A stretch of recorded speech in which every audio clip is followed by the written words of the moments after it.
어서 오세요. 달빛이 내리는 곳이라면 어디라도 책방이 되는 신비한 곳. 달빛 아래 책방입니다. 여러분 잘 지내셨나요?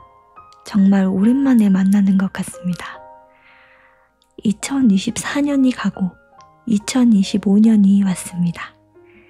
새해를 맞아서 이런저런 계획도 세우고 또 다짐도 하셨을 것 같은데요. 어떻게 지금까지는 잘 지켜지고 계신가요? 네. 아무쪼록 올 한 해도 여러분들에게 좋은 일만 가득하시고 계획한 일들도 다 이룰 수 있는 힘찬 한 해가 되길 소망합니다. 2025년의 첫 작품으로 어떤 책을 들고 왔을까요? 오늘은 여러분들과 함께 장편 소설 추리의 민족을 낭독해 보려고 합니다. 이 소설은 박희종 작가의 작품으로 평범한 일상 속에서 특별한 미스터리를 만들어내는 그의 독특한 스타일이 돋보입니다. 추리의 민족은요, 배달 라이더와 그의 친구들이 사라진 여자를 찾기 위해 벌이는 코믹 추적 활극으로 유쾌하면서도 긴장감 넘치는 이야기를 담고 있습니다. 그럼 편안하게 같이 추리하면서 들어보시길 바라겠습니다. 네, 그럼 추리의 민족 시작하겠습니다.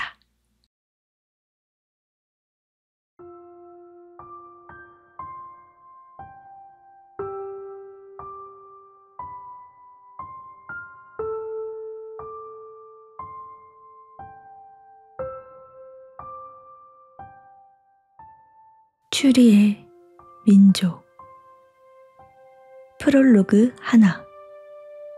우리 그만하자.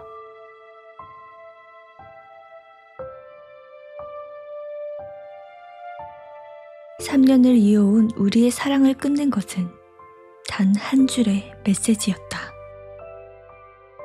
여느 연인들처럼 사랑의 유효기간이 끝났다고 말할 수 있을 만큼 우리는 서로에게 조금 무뎌졌고 미래에 대한 불안이 우리의 관계를 조금씩 뒤틀고 있었다. 하지만 그렇다고 해도 나는 우리가 이렇게 끝나게 될 줄은 몰랐다. 적어도 우리가 아직 서로를 간절히 원한다고 믿었으니까. 20살 때 이 도시로 올라와 줄곧 혼자 살던 다정이는 어느 순간부터 내가 가족이 되어주기를 바랐다. 처음에는 단순히 자신의 방에서 자고 가는 것으로 만족했지만 점점 더 많은 시간을 나와 함께 보내고 싶어 했다. 나도 다정이와 함께 살고 싶었다. 좁은 원룸이었지만 나는 우리가 함께라면 어디든 상관없다고 생각했다. 다정이는 퇴근 후에 장을 보고 저녁을 차렸다. 그리고 항상 퇴근이 늦는 나를 위해 자신의 식사를 미루고 쪽잠을 자며 기다렸다. 나는 그런 다정이를 위해 마지막 콜은 받지 않고 적당한 야식거리를 챙겨서 다정이의 집으로 가곤 했다. 잤어?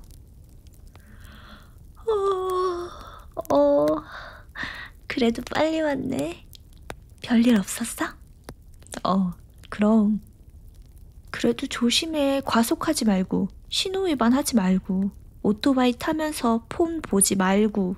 예, 알겠습니다. 밤 12시가 다 되어 내가 집에 들어서면 다정이는 항상 침대에 누워 다리 사이에 베개 2개를 끼우고 텔레비전을 보며 졸음을 참고 있었다. 꾸벅꾸벅 졸다가도 나를 보면 벌떡 일어나 오늘도 별일 없었냐며 안부를 묻고 항상 기분 좋은 잔소리를 더하곤 했다. 다정이의 작은 아일랜드 식탁에는 항상 소박하지만 맛있어 보이는 식사가 차려져 있었는데 그곳에 내가 다정이를 생각하며 싸운 야식이 더해지면 우리만의 만찬이 완성되는 기분이었다. 나는 그 밥상을 내려다보는 것을 좋아했다. 오, 오늘은 뭐야? 순대볶음. 오, 예! 다정이도 내가 들고 오는 야식 봉지를 좋아했다. 마치 퇴근길에 아버지가 사오시던 따뜻한 치킨이 생각난다고 했다.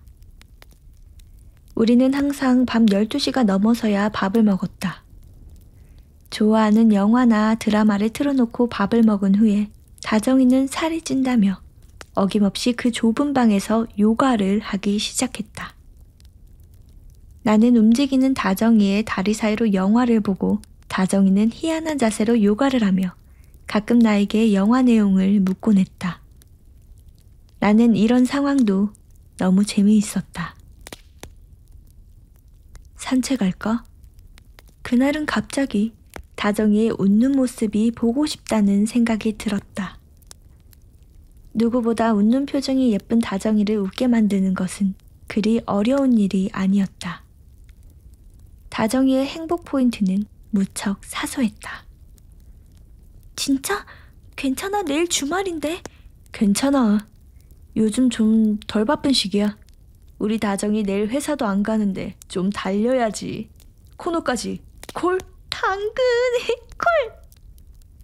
신난 강아지처럼 침대에 올라가 방방 뛰는 다정이를 보자 내 기분이 더 좋아졌다. 금요일 밤은 직장에 다니는 다정이에게는 항상 기다려지는 날이겠지만 나 같은 라이더에게는 일이 많아지는 힘든 날이었다. 그래서 다정이는 항상 내 눈치를 보며 빨리 자자고 그만 쉬자고 말하곤 했다. 하지만 나는 알고 있었다. 다정이가 얼마나 불금을 기다리고 있는지, 나와 밤에 산책하는 것을 얼마나 좋아하는지. 그래서 그날은 다정이가 원하는 걸 해주고 싶었다. 우리는 조금 쌀쌀한 밤 기운을 핑계로 서로에게 딱 붙어서 밤길을 걸었다. 새로울 것도 특별할 것도 없는 익숙한 길이었지만 이렇게 함께 걷고 있으면 모든 것이 근사했다. 줄줄이 서 있는 가로등도 그 사이사이를 채우고 있는 가로수도 반짝이는 눈으로 팔짱을 끼고 나를 보며 웃는 다정이도. 그 모습을 보고 있자니 이게 뭐라고 자주 해주지 않았나 후회가 되기도 했다. 우리는 밥을 아주 든든하게 먹었지만 길에서 파는 떡볶이도 지나칠 수 없었고 꽉 찬 배를 해결하려면 코인 노래방을 건너뛸 수도 없었다. 오빠, 나 그거 불러줘. 들어오자마자 유행하는 아이돌 노래를 5곡이나 혼자 부르고 나서야 다정이는 나에게 마이크를 건넸다. 뭐? 임재범의 고해. 야, 왜? 나는 그게 제일 좋은데. 다정이를 처음 만났던 날에도 우리는 노래방에 갔었다. 그리고 나는 다정이에게 잘 보이겠다는 일념으로 부르지 말아야 할 곡을 불러버렸다. 고해. 대한민국 여자들이 제일 싫어하는 노래방 곡 1위. 그 노래를 소개팅 첫날 불러버린 것이다. 나는 내가 노래를 부르는 내내 이를 악물고 웃음을 참던 다정이의 표정을 아직도 기억하고 있다. 나는 엄청 감동받았다니까. 감히 저를 꼬셔보겠다고 최선을 다해 노래를 부르는 오빠의 애절함에 어찌하지 못하고 사귀게 된 걸 아직도 모르신단 말입니까? 나는 결국 다정이 앞에서 또 고해를 예약했다. 대충 부르기가 더 힘든 그 노래를 나는 또 최선을 다해 불렀고 다정이는 이제 내 모습을 보며 참지 않고 대놓고 웃었다. 그리고 애국가 4절 같은 1절을 끝내고 노래를 끊으려는 순간 다정이가 마이크를 잡고 나에게 말했다. 온종일, 우리 같이 살래? 온종일, 우리 그냥 같이 살자. 간주가 흐르고 다정이가 신나서 내뱉은 말이 좁은 코인 노래방 부스 안을 울렸다. 우리는 사실상 이미 같이 살고 있었다. 나는 하루 중 일하지 않는 시간의 대부분을 다정이의 집에서 보냈고 이미 내 옷도 우리 집보다 그녀의 집에 더 많았다. 그런데 그날 다정이는 새삼 나에게 같이 살지 않겠냐고 제안했다. 그것도 최선을 다해 임재범의 고해 1절을 부른 후 얼굴이 빨개져 있는 나에게 말이다. 나는 그때 바로 대답했어야 했다. 아니, 그냥 아무 말이라도 했었어야 했다. 그것이 그 상황을 얼버무리는 바보 같은 말들이라도 반드시 했어야만 했다.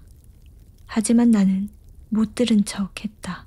그러면 그 순간을 넘길 수 있을 것만 같아서, 그대로 그 밤도 흘러갈 것만 같아서.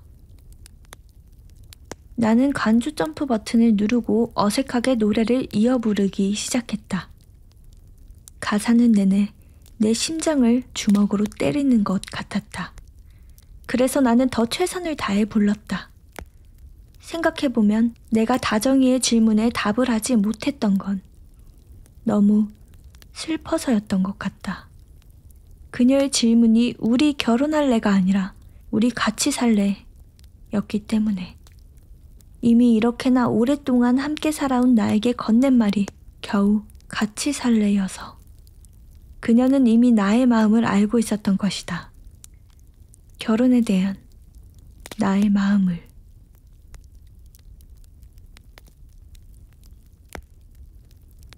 프롤로그 2.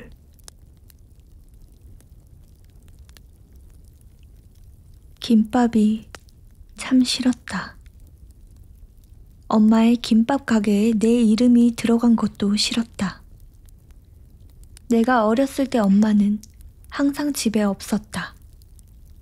다정한 김밥집, 그 작은 김밥 가게를 위해 엄마는 새벽부터 가게에 나가 일했다. 밥을 하고 재료를 준비하고 김밥을 싸고 가게를 열기 위해서. 엄마의 아침에 나의 몫은 없었다. 아침에 일어나면 나는 혼자 씻고 학교 갈 준비를 마친 후 동생을 깨웠다. 야, 일어나. 나보다 3살 어린 동생이 잠에서 깨면 나는 동생을 씻기고 옷을 입혔다. 아침은 항상 어제 팔다 남은 김밥에 계란물을 입혀 부친 것이었다. 반찬 투정을 할 수 있는 상황은 아니었지만 싫은 것은 있었다. 김밥과 계란에 부친 김밥. 나는 김밥 2조각을 입에 넣고 씹다가 물을 마셨다. 마치 알약을 먹듯이 물로 밥을 삼켰다. 그렇게 나의 아침이 지나가는 동안 아빠는 항상 자고 있었다. 아빠의 사연은 좀 더 나이가 든 후에 알게 되었다.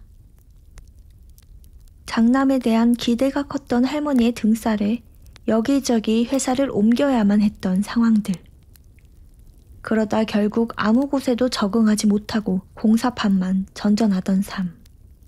아빠는 일당을 받으면 꼭 소주 2병과 복권 2장을 샀다. 그리고 남은 돈 중 일부를 나에게 용돈으로 줬다. 복권만이 유일한 희망인 삶. 그런 아빠의 삶과 모습이 지금의 나를 만들었다. 작은 김밥 가게 수입으로 딸 2을 대학에 보낼 수 없다는 것 정도는 알 수 있었다. 나보다 조금 더 머리가 좋은 동생을 위해 내가 대학 진학을 포기하기로 했다. 그렇다고 내가 돈을 벌어 동생 뒷바라지를 해줄 만큼 착하지는 않았다. 나는 20살이 되자마자 집에서 떠나주기로 했다. 딸 하나는 어떻게든 하겠지. 그렇게 생각하고 독립계획부터 실행까지 한순간도 망설이지 않았다. 나는 몰래 들고 나온 내 돌반지를 팔아 고시원 보증금과 2달치 월세를 해결했다. 그리고 편의점 야간 아르바이트를 하며 사이버 대학에 다녔다. 2년 만에 학위를 따고 2개의 자격증 시험에도 합격했다. 하루에 낭비하던 시간이 10분도 되지 않았다. 그리고 그 삶이 중견기업 계약직 입사라는 결과를 내게 선물했다. 아무도 나에게 기대하지 않았다. 그저 2년짜리 계약직이었으니까. 하지만 오직 나만은 나를 무시하지 않았다. 2년이면 충분하다고 생각했다. 나는 2년 동안 누구보다 열심히 일했다.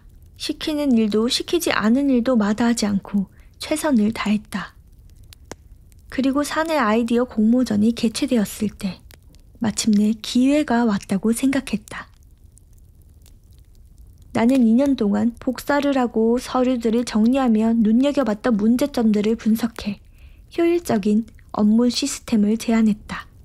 비용도 비용이지만 쓸데없는 업무 프로세스들을 개선해 좀 더 효과적으로 성과를 낼 수 있는 방법을 제시한 것이다.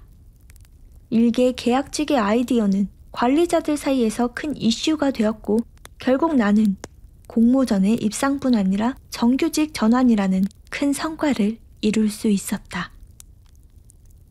정규직이라는 꿈을 이루자마자 새로운 꿈이 생겼고 곧바로 적금을 하나 더 늘렸다. 다음 목표는 내 선택으로 이루어진 가정을 꾸리는 것이었다. 조금씩 쌓이는 통장 잔고를 볼 때마다 내가 그토록 바라던 미래가 점점 다가오는 것 같았다. 조금씩 꿈을 이루어 나가는 내 모습에 나는 흥분하고 있었다. 그래서는 안 됐는데, 조금 더 신중했어야 했는데. 나를 위해 목이 터져라 노래를 부르는 오빠의 모습에 조바심이 났다. 내가 가장 사랑하는 사람과 내가 선택한 가정을 이루고 싶었다. 오빠도 같은 마음일 거라고 생각했다. 오빠는 아빠를 닮았다. 키도 생김새도 나에게 말할 때 그 무뚝뚝한 말투와 따뜻한 눈빛까지도. 하지만 단 한 가지 다른 점이 있었다. 성실함. 나는 아빠를 좋아했다. 다만 아빠의 게으름은 견딜 수 없었다. 무기력하게 방에 누워 술만 마시던 아빠의 모습은 아빠가 나를 예뻐해주던 기억들마저 함께 지워버리고 싶을 만큼 싫었다.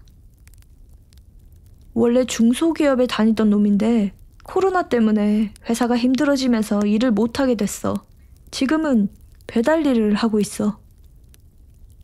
편의점 사장님이 자신의 친구를 소개해준다며 건넸던 그 말. 난 그 말이 참 좋았다. 다른 건 몰라도 애가 참 성실해. 그거면 됐다고 생각했다. 무슨 일이 있어도 포기하지 않는 사람. 가만히 누워 시간만 보내지 않는 사람. 아무리 힘들어도 끝까지 책임지는 사람. 무슨 일이든 성실하게 해나가는 사람. 오빠는 그런 사람이었다. 내게는 상대방의 직업이 중요하지 않았다. 그저 자신의 삶을 성실하게 살아가는 사람이라면 아무리 힘든 일이 있어도 서로 기댈 수 있다고 생각했다. 그래서 나는 오빠와 살고 싶었다. 가족이 되고 싶었다. 온종일, 우리 같이 살래? 온종일, 우리 그냥 같이 살자. 내가 내 조급함을 참지 못하고 던졌던 말. 그러나 조급한 내 마음과는 달리 오빠는 아무런 대답도 하지 않았다. 그저 간주 점프 버튼을 누르고 고해의 다음 부분을 목이 터져라 부를 뿐이었다. 나는 이해가 되지 않았다. 그래서 리모컨을 들고 취소 버튼을 누른 후 오빠에게 다시 말했다. 왜 못 들은 척해? 싫어. 당시에 나는 이해할 수 없었다. 처음에는 잘못 들었다고 생각했다. 하지만 아니었다. 나는 다시 한번 오빠에게 물었다. 왜? 싫으니까. 답답했다. 무엇이 싫다는 것인지 이해할 수 없었다. 나와 같이 사는 것일까? 아니면 그냥 내가 싫은 걸까? 그러니까 뭐가 이렇게 사는 거. 이렇게 사는 것. 그게 싫다는 오빠의 한마디에 내 마음이 무너져 버렸다.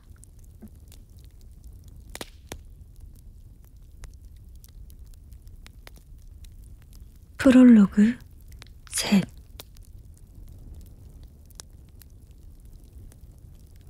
엄마는 아직도 방 2개짜리 좁은 빌라에 살고 있다.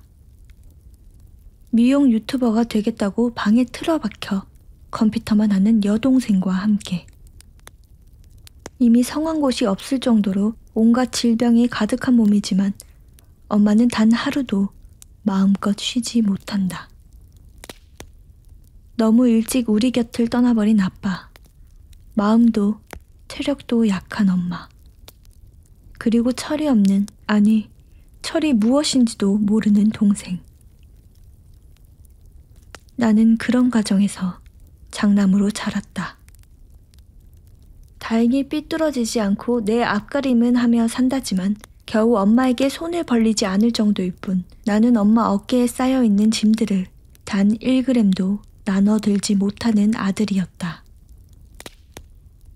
현관문을 열면 바로 보이는 주방과 붙어있는 좁은 거실이 내 방이었다.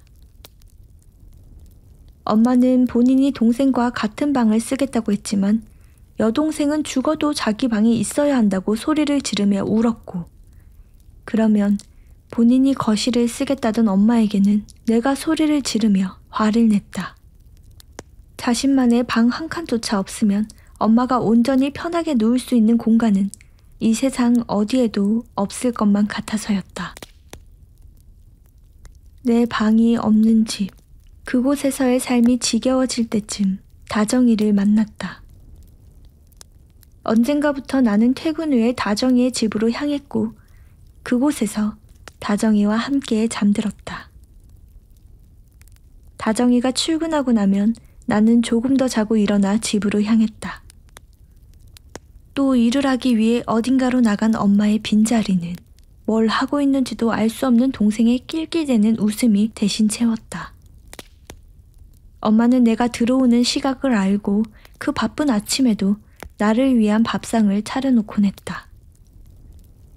나는 집에 들어오면 거실에 서서 한동안 그 밥상을 내려다봤다. 다리가 고장나서 접히지도 않지만 버리지 못하는 양은 밥상에 반찬 통째 놓여있는 초라한 상차림. 그나마 나를 위해 새로 끓인 국과 새로 지은 밥이 정성이라는 이름으로 그 초라함을 감추고 있었다. 그 밥상은 엄마의 인생이었다. 고된 하루를 감당하러 가는 그 순간에도 누군가의 끼니를 챙겨야 하는 그 질긴 책임감. 그리고 그 책임감에는 내 그림자가 가장 검고 길게 드리워져 있었다. 결혼.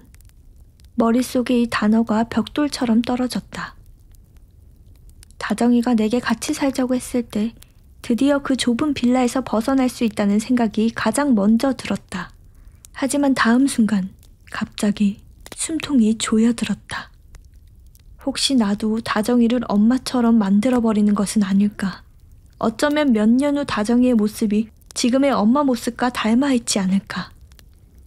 아침마다 내 앞에 놓이는 밥상이 다정이 앞에도 놓이게 되면 어떻게 해야 할까. 그제야 처음으로 다정이의 고단한 삶이 보였다. 나에게 감추고 싶어 꽁꽁 싸매두었던 하루 종일 아등바등 살고 있을 다정이의 삶이. 왜 못 들은 척해? 다정이는 취소 버튼을 눌러 노래를 끄고 내 대답을 재촉했다. 나의 못 들은 척은 아무 소용이 없었다. 뭐라 말해야 할까? 이 상황에서 어떻게 말해야 우리의 관계가 다치지 않고 이 순간을 잘 넘어갈 수 있을까? 그 순간 내 머릿속은 답을 찾기 위해 엄청 빠르게 돌아가고 있었지만 아무리 생각해도 답이 떠오르지 않았다. 고민 끝에 내뱉은 대답은 처참했다. 싫어. 왜? 싫으니까. 그러니까 뭐가?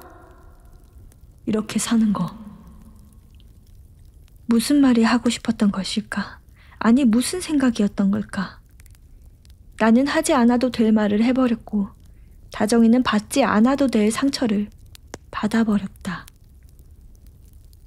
그날 우리는 처음으로 아무 말도 하지 않고 길을 걸었다. 손도 잡지 않고 아무 말도 하지 않고 그렇게 집에 돌아와 잠자리에 들었다. 다행인 건 그래도 함께 돌아왔다는 것. 하지만 둘 다 쉽게 잠들지 못해 뒤척였고 서로에게 말을 걸지 않았다. 언제 잠들었는지는 알 수 없지만 눈을 떴을 때는 오전 10시가 넘은 시각이었다. 그리고 그 작은 아일랜드 식탁에는 언제나처럼 소박한 아침상이 차려져 있었다. 나는 멍하니 서서 그 밥상을 바라봤다. 왜인지 자꾸만 엄마의 양은 밥상과 다정이의 아일랜드 식탁이 겹쳐 보였다. 그리고 바로 그날이었다. 언제나처럼 콜을 받고 배달하던 중이었는데 문자 한 통이 왔다. 귀에 꽂고 있던 블루투스 이어셋으로 AI가 읽어주는 문자의 내용이 들렸다. 전혀 다른 목소리인데도 발신인이 누구인지 바로 알 수 있었다. 우리 그만하자. 나는 그날 3년 만에 처음으로 라스트 콜까지 모두 받았다.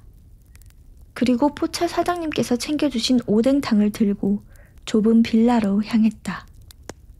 그리고 울었다. 한없이 아무 말도 하지 못하고 큰 소리도 내지 못하고 그렇게 아주 오래 울다가 나도 모르게 잠이 들었다. 정신을 차리고 눈을 떴을 때는 여동생이 방에서 키보드를 두드리는 요란한 소리만 들려왔다. 너무 울어서인지 머리가 아팠다. 천천히 몸을 일으키자 머리맡에 짧은 편지 한 통이 놓여 있었다. 무슨 일인지 모르겠지만 오늘은 좀 쉬는 게 나을 것 같아. 어디 여행이라도 다녀와도 좋고. 엄마가 미안하다. 다 먹은 약봉지 뒷면에 쓴 엄마의 편지는 내 우라를 더 치밀어 오르게 했고 그 편지와 함께 놓여있는 5만 원짜리 지폐 2장은 내 속을 더 쓰리게 만들었다. 감추고 싶던 내 눈물이 엄마에게 닿았다. 아픈 나를 보며 엄마는 얼마나 아팠을까. 나는 그대로 집을 뛰쳐나왔다. 그리고 오토바이에 앉아 멍하니 앞을 쳐다봤다. 우리 바다 보러 갈까? 3년 동안 만나면서 딱 한 번 다정이가 내게 가고 싶은 곳을 말한 적이 있었다. 하지만 나는 바쁘고 피곤하다는 핑계로 다정이와의 약속을 밀어버리고 말았다. 이렇게 모든 것이 끝나버린 순간 그때 가지 못했던 바다가 떠오른 것은 참 미련한 일이었다. 하지만 그 바다 말고는 딱히 생각나는 것도 없었다. 나는 그냥 바다에 가기로 했다. 그곳에 가면 혹시라도 다정이를 볼 수 있을 것만 같아서. 그렇게 2시간을 넘게 달려 바다에 닿았다. 바다에 왔다고 뭐가 달라질까? 여전히 할 일 없는 시간이 흘러가고 있었고 혹시나 했던 다정이의 모습도 찾을 수 없었다. 그렇게 멍하게 앉아있다 보니 어느새 해가 지고 추워지기 시작했다. 추위는 나의 처지를 더 처량하게 만들었고 내 어깨를 더 오그라들게 했다. 나는 그 무엇 하나 활짝 펼 수 없는 사람이었다. 내 꿈도 내 삶도 심지어 허세마저 부리지 못하는 사람. 그래서 나는 움츠린 어깨로 그녀와의 이별마저도 그대로 받아들여야 할 것 같았다. 그런데 그때 배달 대행 앱에서 호출이 왔다. 봉이 닭발 배달 호출. 진성 사로 20 F라우스 401호. 나는 순간 내 눈을 의심했다. 내가 지금 보고 있는 것이 맞나? 도저히 믿을 수 없었다. 콜이 들어온 그 주소는 바로 다정이의 원룸이었다. 망설일 틈이 없었다. 그저 이 배달은 꼭 내가 가야 한다는 생각만 들었다. 바로 콜을 잡은 나는 미친 듯이 오토바이를 몰기 시작했다. 지금 이게 무슨 일인지 다정이의 의도가 무엇인지 나는 도대체 뭘 기대하고 있는지 그런 건 생각하지 않았다. 미친 것 같았지만 다정이의 집으로 가는 내내 인재범의 고해가 귓가에 들리는 것 같았다.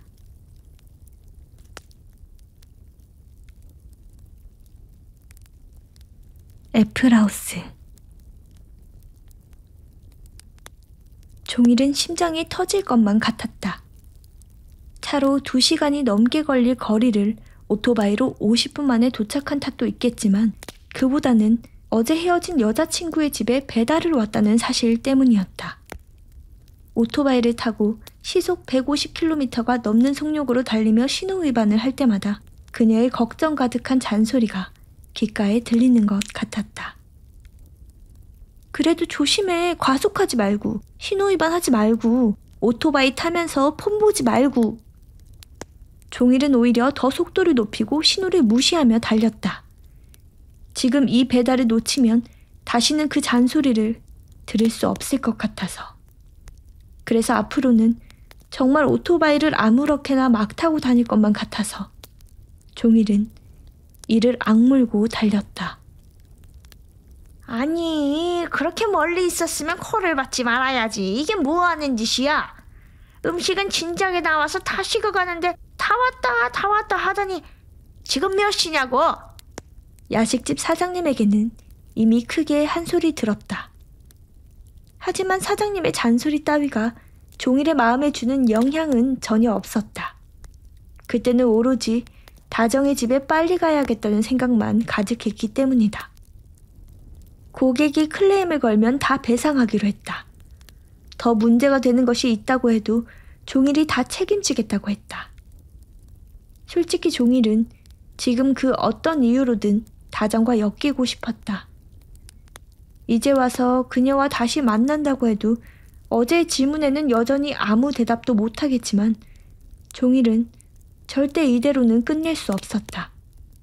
그래서 다정의 집으로 가는 배달은 무조건 잡았고 이렇게 그녀의 집 앞에 도착했다. 절대 초인종 누르지 마세요. 절대. 배송 메시지가 이상했다. 평소 다정의 말투가 아니었다. 하지만 그대로 따를 수밖에 없었다. 배달 기사로서 당연히 그래야 하는 것도 있었지만 지금은 그 작은 부탁이라도 꼭 들어주고 싶은 마음이 더 컸다. 막상 먼 바다에서부터 달려온 노력에 비해 다정을 볼 수 없다는 사실이 실망스러웠지만 그렇다고 이렇게 돌아갈 마음은 없었다. 종일은 연이어 들어오는 모든 콜을 거절했다. 그리고 멀리서라도 다정의 모습을 보고 싶은 마음에 그녀의 집 앞에 음식을 두고 비상계단에 숨어 그녀가 나오기를 기다렸다. 종일의 심장은 미친 듯이 뛰었고 작은 소음 하나에도 갑자기 확 쪼그라들었다. 모든 세포가 하나하나 다 깨어나 숨쉬고 있는 것만 같았다. 그렇게 5시간 같았던 5분이 흐른 뒤에 드디어 다정의 집 현관문이 열렸다. 철컥. 현관문 열리는 소리가 나는 순간 종일은 숨을 쉴 수 없었다. 어떻게 해야 하지? 다정이를 보면 뭐라고 해야 하지? 머릿속에서 아무것도 정리가 되지 않은 탓에 종일은 손발을 부들부들 떨며 손톱만 뜯었다. 그런데 그때 조금 열린 문틈으로 남색 옷을 입은 팔 하나가 쑥 나와서 음식을 가지고 들어갔다. 종일은 너무 순식간에 일어난 일이라 아무것도 할 수 없었다. 아니, 너무 놀라서 그대로 굳어버렸다는 말이 더 정확할지도 모르겠다. 그가 그 짧은 순간에 그렇게 놀란 이유는 그가 본 남색 옷을 입은 팔이 남자 팔이었기 때문이다. 착각했을 수도 있다. 잘못 본 것일 거라고 몇 번이나 생각했지만 아무리 다시 떠올려봐도 그것은 분명히 남자의 팔이었다. 종일이 그렇게 확신하는 이유는 옷 아래로 보인 손목시계가 자신이 언젠가 꼭 차고 싶어서 잡지까지 찢어 간직하고 있던 명품 시계였기 때문이다. 종일은 그대로 계단을 걸어 내려왔다. 지금 무슨 일이 일어난 것인지 도무지 정리가 되지 않았다. 4층부터 1층까지 내려오면서 종일은 자신의 자존감도 함께 내려앉고 있는 듯한 느낌을 받았다. 이렇게 살기 싫다며 다정의 제안을 거절한 그는 새롭게 시작될 그녀의 삶을 축하해주지도 못했다. 세상에서 가장 찌질한 남자가 되어버린 기분이었다. 종일은 친구인 정석이 일하는 편의점으로 향했다. 아직 일할 시간에 좀비 같은 표정으로 편의점에 들어선 종일을 본 정석은 뭔가 심상치 않은 일이 벌어졌다는 것을 바로 알 수 있었다. 그래서 아무 말 없이 그가 카운터로 오기만을 기다렸다. 종일은 말없이 주류 냉장고 앞으로 가서 맥주 하나를 들고 나와 카운터에 있는 정석에게 보여주고는 편의점 앞에 있는 간이 테이블로 향했다. 그리고 말없이 500ml짜리 맥주를 따서 원샷했다. 그 모습을 본 정석이 간이 테이블로 같은 맥주 3캔과 과자 한 봉지를 들고 나왔다. 손님, 계속 드실 거라면 그 제품은 4캔을 구매하시는 것이 훨씬 저렴해서요. 제가 3캔을 더 가지고 나왔습니다. 그리고 이왕 드시는 거 안주랑 좀 같이 드시라고 서비스 스낵 하나 갖고 왔고요. 예, 고맙습니다. 종일은 여전히 무표정한 얼굴로 맥주 1캔을 더 따서 마시기 시작했다. 정석은 그런 종일을 보면서 아무런 말 없이 과자 봉지를 뜯어 건넸다. 종일은 아무 말도 하지 않았지만 정석은 모든 말을 들은 표정이었다. 이미 이들 사이에는 말하지 않아도 통하는 뭔가가 있었다. 그리고 그때 저 멀리서 시끄럽게 뛰어오는 순경의 모습이 보였다. 그에게도 있었다. 직접 연락하지 않아도 이렇게 알아서 찾아오는 그 뭔가가. 아, 저 새끼는 또 어떻게 알고 온 거야? 정석은 딱 보기에도 촐랑거리면서 달려오는 순경을 보며 눈살을 찌푸렸다. 그런 정석의 반응과는 상관없이 순경은 자리에 앉아 앞에 놓인 맥주캔부터 땄다. 곧바로 맥주를 길게 한 모금 들이켠 뒤 아주 큰 소리로 시원하게 트름을 뿜었다. 그런 다음 물색 없이 과자 한 움큼을 입에 넣고 씹으면서 말했다. 봐봐, 내가 오늘 뭔가 이럴 줄 알았다니까. 이 의리 없는 새끼들은 꼭 나만 빼고 이렇게 자기들끼리만 처마셔요. 야, 어차피 마시는 건 나 좀 부르면 안 되냐? 어? 내가 어디 멀리 있어? 어디 천리밖에 있냐고. 진짜 엎어지면 코 닿을 곳에 있는데 꼭 그렇게 나를 쏙 빼고 마셔야만 너희들 속이 후련했냐? 야, 또 시작이냐? 종일이도 이제 왔어. 너도 알잖아. 다 보고 왔으면서 왜 지랄이냐고. 그러니까 너 온종 이 새끼가 문제야. 야, 일 째고 오늘 달릴 거면 짤 때부터 나한테 말하면 얼마나 좋냐. 나 오늘 째고 석인해서 달릴 거니까 너 진도 조절 잘하고 시간 맞춰 딱 나와라 하고 말이야. 그럼 내가 이렇게 불안하게 창문으로 지켜보고 있을 필요도 없고 미리미리 집중해서 진도 빼고 딱 와서 기다리고 있었을 거 아니냐고. 아, 너 분위기 파악 안 하냐? 지금 얘가 뭐 놀러 오고 일째인 것 같아? 넌 눈치가 그렇게 없어서 어쩌려고 그러냐? 어? 그리고 너 요즘도 공부 안 하고 창문으로 우리 편의점만 보고 있지? 아닌데? 나 졸라 열심히 공부했는데? 아, 지랄. 우리 낮 알바 또 관둔대. 자기가 낮에 알바하고 있으면 이상하게 소름이 돋는데 그게 꼭 누가 감시하고 있는 것 같다던데 그거 너 아니냐고. 그게 왜? 그 여자애가 뭐 신기가 좀 있나 보지? 내가 자기를 보고 있는지 아닌지 걔가 어떻게 알아? 어? 그렇지. 보고만 있으면 어떻게 알겠냐? 네가 되지도 않는 1+1 맥스봉으로 고백만 하지 않았다면. 정석에게서 맥스봉 얘기가 나오자 갑자기 순경이 얼굴을 붉히며 당황했다. 그리고 흥분해서 말까지 더듬었다. 야, 걔가 그것도 말해? 그런 말 안 하겠냐? 너 때문에 관두는데? 아하, 진짜 웃긴 애네. 야, 내가 힘들게 일하는 알바 출출할까봐 맥스봉 하나 챙겨준 게 죄냐? 친구네 직원 간식 좀 준 게 죄냐고. 아주 내가 핫바라도 줬으면 어디 신문이라도 났겠네요. 그게 다면 죄였겠냐? 그 1+1 맥스봉을 사면서도 통신사 카드 할인은 왜 안 되냐고 따지고 잔고 없는 티머니 카드를 냈다가 안 되니까 나 팔아서 외상으로 샀다면서 그 맥스봉! 그래놓고 뭐? 그 맥스봉을 수줍게 내밀면서 알바 끝나고 건너편 고시원으로 놀러오면 땡스봉? 땡스봉? 이거 아주 미친 새끼라니까. 죽어야 해. 그냥 죽어라 그냥. 아, 왜? 맥스봉이니까 땡스봉. 라임 죽이잖아. 라임 죽이지. 그러니까 나도 오늘 너 죽인다고 이 새끼야. 이 새끼 라임 보소? 정정석씨, 당신은 저희와 함께 갈 수 있습니다. 종일은 순경과 정석이 다투는 이 상황이 익숙한지 전혀 신경 쓰지 않았고 그들의 다툼도 시끄럽기만 했지 종일이 말없이 맥주를 마시는데 지장을 주지는 않았다. 아, 알바 관둔 건 관둔 거고 내가 진짜 공부 안 하고 너희 편의점만 보고 있었던 게 아니라 창문 열고 바람 쐬며 공부하고 있는데 온종 이 새끼가 편의점으로 들어가길래 이 새끼들 봐라 하고 바로 달려온 거라고. 그니까 종일이가 온다고 네가 왜 오냐고. 정석과 순경이 옥신각신하는 동안 종일은 세 번째 캔을 따고 있었다.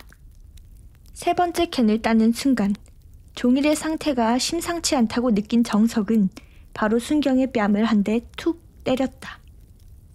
얼떨결에 뺨을 맞은 순경이 멍해져서 대화가 멈춘 사이 정석이 스마트폰을 꺼내 전화를 걸었다. 정신을 차린 순경이 정석에게 달려들려고 하자 정석은 자연스럽게 스마트폰을 가리키며 가만히 있으라고 속삭이듯 말했다. 야, 전화. 가연아, 혹시 오늘 좀 일찍 나와주면 안 될까? 지금. 진짜 미안하다. 뭐? 1.5배? 야, 너 진짜 너무한 거. 아니다. 알았어, 콜. 그래. 나 지금부터 친구들이랑 테이블에서 한잔할 거니까 최대한 빨리 와줘. 고마워. 정석은 자신의 통화가 끝났는데도 계속 멍하게 있는 순경을 보고 웃으며 가볍게 순경의 뺨을 한 대 더 때렸다.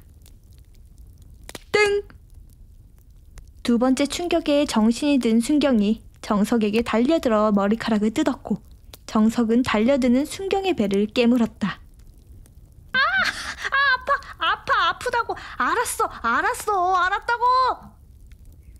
정석에게 배를 깨물린 순경은 머리끄덩이를 놓으며 아프다고 말했고 순경의 말에 정석이 입에 힘을 빼자 순경은 그대로 손가락을 정석의 콧구멍에 쑤셔 넣었다. 이 치사한 새끼야, 빼라고. 정석의 콧소리만큼이나 유치한 몸싸움에도 종일은 네 번째 맥주캔을 따고 있었다. 이 상황을 정리하고 싶었던 정석은 자신의 귀를 깨물려는 순경에게 비명을 지르듯 말했다. 냉동 2개! 신기했다. 그렇게 미친 개처럼 날뛰던 순경이 한 방에 얌전해졌다. 그대로 행동을 멈춘 순경이 심호흡을 크게 하고 조용히 물었다. 아무거나? 아니, 유통기한 얼마 안 남은 걸로 골라서. 순경은 치열하게 고민했다. 유통기한 얼마 안 남은 냉동식품 2개로 뺨 2대를 퉁칠 것인가? 아니면 여기서 지랄을 좀 더해서 핫바까지 노려볼 것인가? 그때 순경의 머리를 빠르게 스치는 것이 하나 있었다. 너비아니. 케첩과 머스터드만 있다면 천상의 맛을 경험하게 해주는 그 너비아니의 유통기한은 25일부터 체크했던 것이었다. 오늘 자신이 지켜본 바로는 너비아니를 먹을 만한 위인이 편의점에 왔던 것 같지는 않았다. 그래서 순경은 그동안 줄곧 먹고 싶었지만 너무 비싸서 유통기한이 다가올 때까지 팔리지 말아달라고 빌고 빌었던 그 너비아니를 먹을 수 있다면 이쯤에서 정석의 제안을 받아들여도 좋겠다고 생각했다. 걸? 그리고 라면도 3개 물 부어와. 이 새끼 지금 빈속이다. 오케이. 순경이 와서 다소 정신없어졌지만 정석은 종일 계속 신경 쓰였다. 중학교 때부터 봐온 사이였지만 이런 분위기를 내는 것은 처음이었기 때문이다. 그래서 다음 타임 아르바이트생이라도 일찍 불러 일하게 하고 자신이 종일의 옆자리를 채워주고 싶었다. 정석은 말없이 냉장고에서 맥주를 잔뜩 가져왔다. 종일은 정석이 맥주를 가져오자마자 맥주 한 캔을 또 땄다. 정석도 말없이 종일을 따라 맥주 캔을 따서 마셨다. 그렇게 10분이 넘는 시간이 흐르는 동안 둘은 아무런 대화도 하지 않았다. 그저 성실하게 맥주를 비워가고 있었을 뿐. 그 사이에 편의점 아르바이트생인 가연이 도착했고 순경도 정석이 시킨 음식들을 모두 가지고 왔다. 무슨 일인데?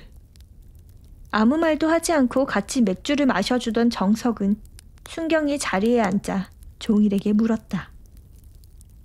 종일은 정석의 질문에 마치 정지 버튼이 눌린 것처럼 그대로 맥주를 든 채 멈춰버렸다. 그리고 갑자기 울기 시작했다. 처음에는 눈물만 흘리던 종일이 점점 어깨까지 들썩였고 결국 어린아이처럼 엉엉 소리를 내며 울었다. 정석과 순경은 너무 당황했다. 종일이 이렇게 우는 모습을 본 것이 처음이라 어떻게 달래야 할지도 몰랐기 때문이다. 그래서 그 둘은 그냥 가만히 있었다. 편의점 앞에서 어린아이처럼 울고 있는 30대 남자를 그냥 지켜보며 그저 다 울기를 기다렸다. 종일은 한참을 운 후에야 들고 있던 맥주를 비워내고 말했다. 나 다정이랑 헤어졌다. 정석은 어렴풋이 예상하고 있었다. 종일이 이렇게까지 힘들어할 만한 일은 다정과 관련된 일밖에 없었기 때문이다. 하지만 전혀 눈치를 못 챘던 순경은 깜짝 놀라 일어서며 말했다. 야, 너 바람 폈냐? 도박했어? 아니면 너 설마 코인했냐? 야, 이 미친 새끼야, 종일이가 너냐? 정석은 말도 안 되는 말을 하는 순경에게 화를 냈다. 하지만 순경은 진지했다. 순경도 이 상황이 도저히 납득하지 않았기 때문이다. 그게 아니면 왜 헤어져 너희가? 온종일 다정한 너희가 왜 헤어지냐고, 안 그래? 나도 알아. 이 새끼가 그럴 새끼가 아니라는 건. 그런데 그렇잖아. 그런 게 아니면 얘들이 헤어질 이유가 없잖아, 안 그래? 야, 뭔데? 너 뭔데? 왜 헤어졌는데? 왜? 그런데 순경이 진심으로 화를 내자 종일은 갑자기 웃기 시작했다. 진짜 미친 사람처럼. 아까는 울다가 이제는 큰 소리로 웃는 모습을 보고 순경은 순간 울다가 웃으면으로 시작하는 농담을 하고 싶었지만 참았다. 그런데 그렇게 웃던 종일이 벌떡 일어나 정석과 순경에게 말했다. 그렇지. 아무리 생각해도 내가 잘못을 했겠지? 다정이가 잘못해서 우리가 헤어질 일은 절대 없는 거지, 그렇지? 종일이 하는 뻔한 질문에 순경이 어이없어하며 대답했다. 당연하지, 빙신아. 정정석, 너도 그렇게 생각하지? 당연하지. 그렇지. 내가 생각해도 우리가 헤어지면 무조건 내 잘못이야. 못난 내 잘못이라고. 그러니까 당연한 말을 왜 하냐고. 자, 솔직하게 말해. 얼마나 날렸는데? 종목이 뭔데? 진순경 좀 닥치라고. 왜 또 코인 타령이야? 얘가 너냐고. 야, 정정석 두고 봐라. 어? 내가 탄 코인 대박 나면 넌 진짜 국물도 없어? 너 지난달 학원비로 산 그 코인 말하는 거지? 그래. 이 코인 개당 1,000만 원만 가면 너 다 죽었어. 너 몇 개 샀는데? 0.1개. 순경은 아주 당당하게 말했다. 학원비 삥땅에서 20만원치 산 코인이 5배나 뛰길 바라는 순경의 순수한 눈을 보며 정석은 좀 짠했다. 그가 바라는 대박이 고작 100만원이라는 사실에. 아, 예. 제발 대박 나세요. 다정이 집에 남자가 있었어. 틈만 나면 다투는 정석과 순경의 대화 속에 기어들어가는 종일의 목소리가 끼어들었다. 목소리는 작았지만 그 내용은 정석과 순경의 대화를 멈추게 할 수 있을 정도로 충분히 강렬했다. 뭐? 순간 순경은 화가 나서 자리를 박차고 일어났다. 일어난 후에도 화를 어쩌지 못하고 그 자리에서 방방 뛰고 있었다. 그런데 그와는 다르게 정석은 차분했다. 종일의 말에 놀란 것은 같았지만 오히려 뭔가 다른 상황을 추측하려는 것 같았다. 그리고 잠시 후 정석이 차분한 목소리로 물었다. 확실해? 네가 직접 확인한 거야? 순경은 종일이 대답할 틈도 주지 않고 바로 이어서 물었다. 그래, 네가 봤어? 네 눈으로 직접 본 거야? 다정이 집에 다른 놈이 있는 거 봤냐고. 다른 집 아니야? 옆집이나 아래층, 위층 이런 데 아니야? 아니면 혹시 애플하우스 말고 다른 원룸 간 건 아니고? 너 진짜 확실해? 혹시 술 마시고 간 건 아니냐고? 분명히 내 두 눈으로 봤어. 종일은 순경의 질문에 멍하게 허공을 바라보며 힘없이 대답했다. 순경은 그런 모습에 더 화가 나서 동동거리고 있었다. 아이, 어떻게 봤는데? 뭘 봤는데? 집에 들어가는 걸 봤어? 너 설마 에이 아니지. 진짜 아니지. 진짜 막 벗고 못 볼 걸 보고 그런 거 아니지? 순경이 또 점점 선을 넘자 정석이 순경의 허벅지를 주먹으로 세게 때려서 자리에 앉혔다. 그리고 순경이 너무 아파서 자신의 허벅지를 빠르게 비비는 사이 정석은 차분하게 종일에게 물었다. 상황을 정확하게 말해봐. 어떻게 헤어졌고 넌 또 뭘 어떻게 본 건데? 종일은 또 대답을 하지 않고 맥주를 집어들었다. 그런 종일에게 화가 난 정석은 종일이 집어든 맥주를 빼서 테이블에 세게 내려놓으며 말했다. 온종일! 똑바로 말하라고. 뭔데? 너희 왜 헤어졌는데? 한다정 집에 다른 남자가 있었다는 말은 또 뭐냐고? 종일은 정석의 다그침에 또다시 눈물이 났다. 종일의 눈물에 순경은 화가 누그러지고 눈시울이 빨개졌지만 정석은 단호했다. 지금은 종일의 감정을 달래는 것보다 정확한 사실관계를 파악하는 일이 더 중요하다고 생각했다.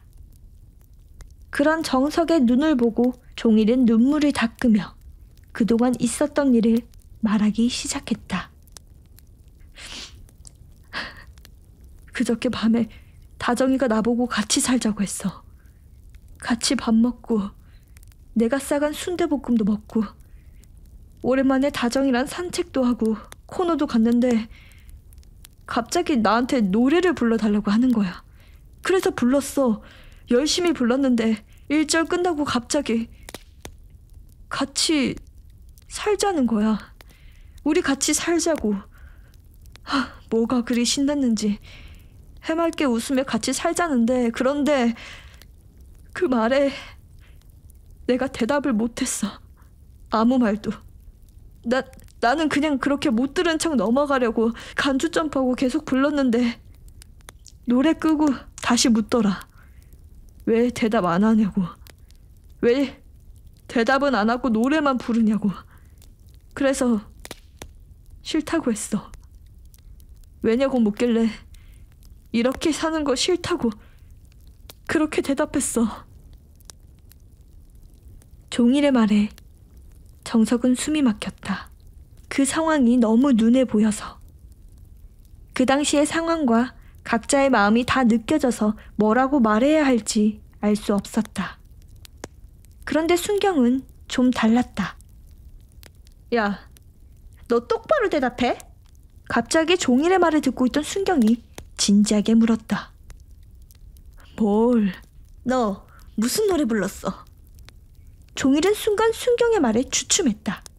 순경은 그 주춤거림만으로 대답을 들은 것 같았다. 그래서 하늘을 향해 욕을 내뿜었다. 나 씨병 진짜. 그러고 나서 순경은 미친 듯이 종일에게 쏘아붙이기 시작했다. 야, 내가 진짜 고해는 아니라고 했지. 내가 고해는 절대 안 된다고 내가 말했냐 안 했냐. 그건 진짜 아니라고. 그거 여자들이 진짜 극혐하는 노래라니까. 그 좋은 분위기에서 그걸 왜 불러서 이 사다를 내냐고. 차라리 다행이다를 부르지. 순경의 어이없는 포인트에 정석은 쌓였던 감정이 싹 사라졌다. 그래서 순경에게 할 수 있는 한 최대한 차갑게 물었다. 다행이다는 좀 낫고? 낫지 그럼. 어디 고해랑 다행이다를 비교하냐 이 병신아. 그래, 진짜 다행이다 병신아. 졸라 다행이야. 순경의 말을 대충 넘겨버리고 나서 그제야 화가 끓어오르기 시작한 정석은 종일에게 말했다. 야, 됐고. 넌 뭔데? 왜 그렇게 대답한 건데? 그럼 내가 뭐라고 하냐? 겨우 배달이나 하는 내가 어떻게 얼씨구나 하고 좋다고 말하냐고. 종일은 말하는 내내 뭔가 불안한 듯 정신없이 머리카락을 만지고 있었다.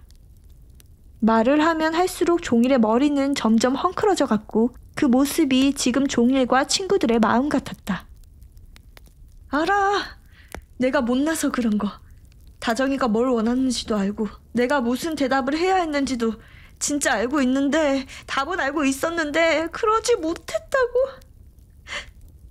다정이가 너무 좋은 애라서 차마 같이 살고 싶다는 말을 못했다고. 그런데 종일의 말이 이어질수록 정석과 순경은 아무런 타박도 할 수 없었다. 종일과 다정이 각자 어떤 마음이었는지 그들은 너무 잘 알고 있었기 때문이다. 이런 상황이 아니었다면 그냥 시원하게 욕하며 가서 빌라고 했을지도 모르겠다. 가서 싹싹 빌라고 앞으로 무조건 잘하겠다고 말하라고 등 떠밀었을 그들이었다. 그런데 뭐 그래 그냥 그렇게 보내지는 않았을 거 아니야. 종일은 심호흡을 하고 나서 다시 말을 이어갔다. 그렇게 헤어졌는데 그래서 너무 답답해서 오늘 내가 바보처럼 다정이가 가고 싶다던 바다에 혼자 가서 청승을 떨었거든. 그런데 다정이네 집으로 배달콜이 들어온 거야. 뭐? 진짜? 다정이가 부른 거네 그럼. 진짜 미치는 줄 알았지. 그래, 나도 너처럼 다정이가 일부러 날 부르는 줄 알았어. 당연히 자기네 주소로 배달을 부르면 나한테 콜이 뜨는 걸 아니까 배달을 핑계로 나를 부르는 줄 알았지. 그래서 콜을 잡고 미친 듯이 밟았거든. 좀 늦더라도 그 배달은 꼭 내가 가야 할 것 같아서. 그래서 갔어? 가니까 뭐래? 진짜 미친 듯이 갔는데 물건을 받고 보니까 그냥 문 앞에 두고 가라는 거야. 절대 초인종도 누르지 말라고. 배달을 핑계로 날 부른 게 아닌 거지. 종일의 말에 순경은 다시 그에게 다가가 다그치듯 말했다. 그래서 그냥 온 거야? 아니지? 그냥 얌전히 배달만 하고 온 거 아니지? 잠시 종일이 대답이 없자 순경이 더 흥분해서 날뛰었다. 왜? 왜 그랬는데? 헤어진 김에 훅이라도 좋게 받고 싶었니? 시키는 대로 다 해주고 좋아요라도 받아야 마음이 편할 것 같았어? 진짜 그랬어? 좋아요 하나를 위해 다정이를 버린 거냐고. 종일은 그제야 화를 내며 대답했다. 기다렸다고. 기다렸어. 나도 얼굴이라도 보려고. 아니, 혹시 말이라도 다시 걸 수 있을까봐 음식만 두고 숨어서 기다렸다고. 그런데 또 그런데야. 뭔 이야기가 이렇게 클라이막스가 많냐? 종일은 거기까지 말하고 목이 타서 도저히 견딜 수가 없었는지 다시 맥주를 마셨다. 듣고 있기에 답답했던 순경도 같이 맥주를 들이켰다. 남자 손이었어. 음식을 가지러 나오는 손이 남자 손이었다고. 순간 정석과 순경은 아무 말도 할 수 없었다. 전혀 예상하지 못했던 말이었기 때문이었다. 그런데 이어지는 종일의 말은 더 어이없는 것이었다.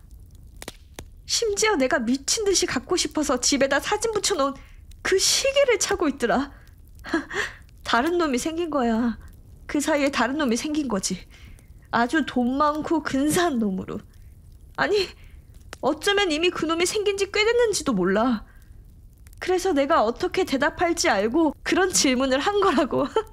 분명히. 그 순간 정석이 종일의 뒤통수를 때렸다. 한 대, 두 대, 세 대. 정석은 점점 세게 종일의 뒤통수를 때리다가 결국은 온 힘을 다해 내리쳤다. 종일은 정석에게 뒤통수를 맞고 그대로 넘어지며 바닥을 뒹굴었다. 그리고 바로 일어나 정석에게 달려들었다.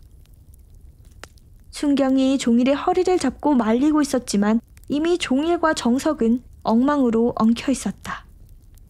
서로 왜 주먹질을 하고 있는지는 몰랐지만 그들은 그저 지금 자신들에게 남아있는 감정을 모두 쏟아내는 것처럼 몸싸움했다.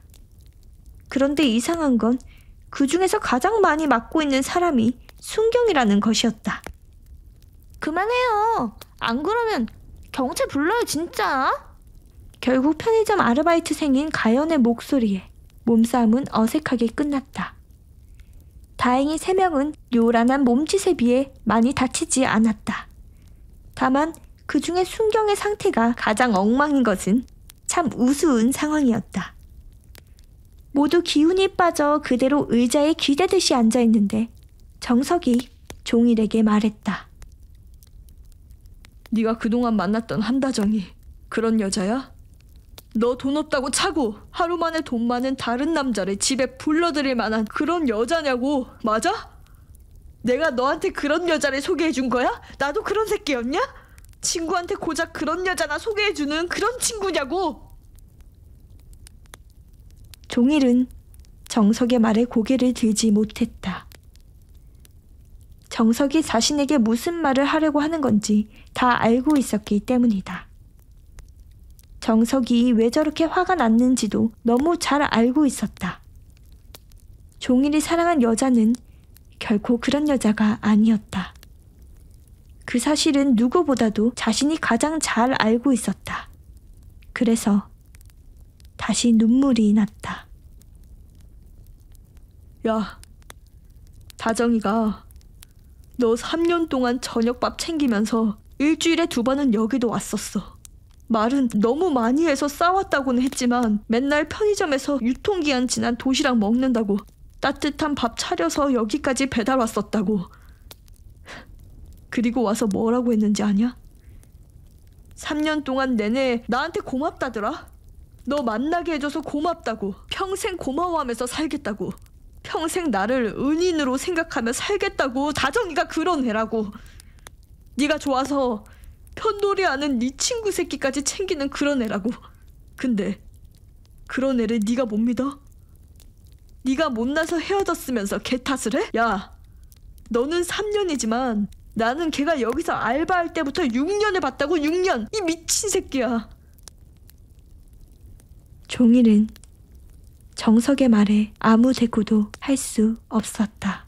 모두 사실이니까. 종일은 알고 있었다. 자신뿐만 아니라 편의점을 하는 정석과 몇 년째 공무원 시험 준비를 하고 있는 순경의 밥까지 다정이가 모두 챙기고 있었다는 것을. 그래서 더 화가 났다. 자신은 한없이 받기만 한 것 같은데 정작 다정에게는 아무것도 주지 못하고 이렇게 헤어져 버린 것이 너무 아프고 쓰려서 죽을 것만 같았다. 그럼 어떡하라고. 나는 봤는데 분명히 다정이 집에서 나오는 남자의 손이랑 그 시계를. 그런데 그 순간 순경의 표정이 이상해졌다. 뭔가 이 상황이 좀 이질적으로 느껴졌기 때문이다. 순경은 이 커플이 헤어졌다는 것도 실감이 안 났지만 다정이 헤어진 지 하루 만에 배달 음식을 시켜서 먹었다는 것 자체가 이해가 되지 않았다. 게다가 남자가 있다니 그건 더 말도 안 되는 일이었다. 야, 근데 다정이가 시킨 거 맞아 진짜? 왜? 갑자기 진지한 순경의 태도에 흥분해 있던 정석도 조금 진정하고 물었다. 문득 정석도 이 상황 자체가 너무 이상하다는 생각이 든 것이다. 그냥 좀 이상해서. 내가 너희만큼은 몰라도 다정이를 좀 알거든. 근데 왠지 다정이가 종일이랑 헤어지고 나서 그 다음날 바로 배달 음식을 시켜 먹을 그런 캐릭터는 아닌 것 같아서. 야, 안 그렇냐?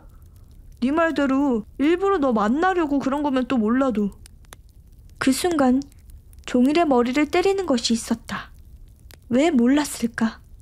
3년 동안 그렇게 붙어 있었는데 누구보다 그녀에 대해 제일 잘 알고 있다고 생각했었는데 왜 그런 상황을 눈치채지 못했는지 스스로 한심하다는 생각이 들었다. 종일은 갑자기 말없이 자신의 뺨을 때리기 시작했다. 정석이 그런 종일을 말렸다. 자신의 뺨을 몇 대나 때린 종일은 정신을 차린 듯 친구들에게 말했다. 봉이닭발. 뭐? 다정이가 시킨 게 봉이닭발이었다고. 그것도 1인분 세트. 이런 뷰? 순간 정석은 종일을 향해 소리를 질렀다. 종일은 바로 머리를 움켜쥐고 고개를 숙였다. 이 상황을 이해하지 못한 순경은 혼자 어리버리하게 있었다. 그런 순경에게 정석이 귀찮다는 듯 설명했다. 야, 다정이 닭발 못 먹어. 안 좋아하는 게 아니라 아예 못 먹어. 야, 그럼 그 남자가 먹나 보지? 종일은 순경의 말에 고개를 들지도 않은 채 대답했다. 그 남자가 먹는다고 해도 그걸 시켜줄 애가 아니라고. 둘이 있는데 한 명이 못 먹는 걸 시킨다는 건 혼자 먹겠다는 거잖아. 그런 걸 진짜 싫어했어, 다정이가. 배려도 없고 양심도 없는 짓이라고. 근데 더 중요한 게 있어. 뭔데? 종일의 진지한 표정과 말투에 순경은 바로 집중했다. 1인 세트. 그건 또 왜?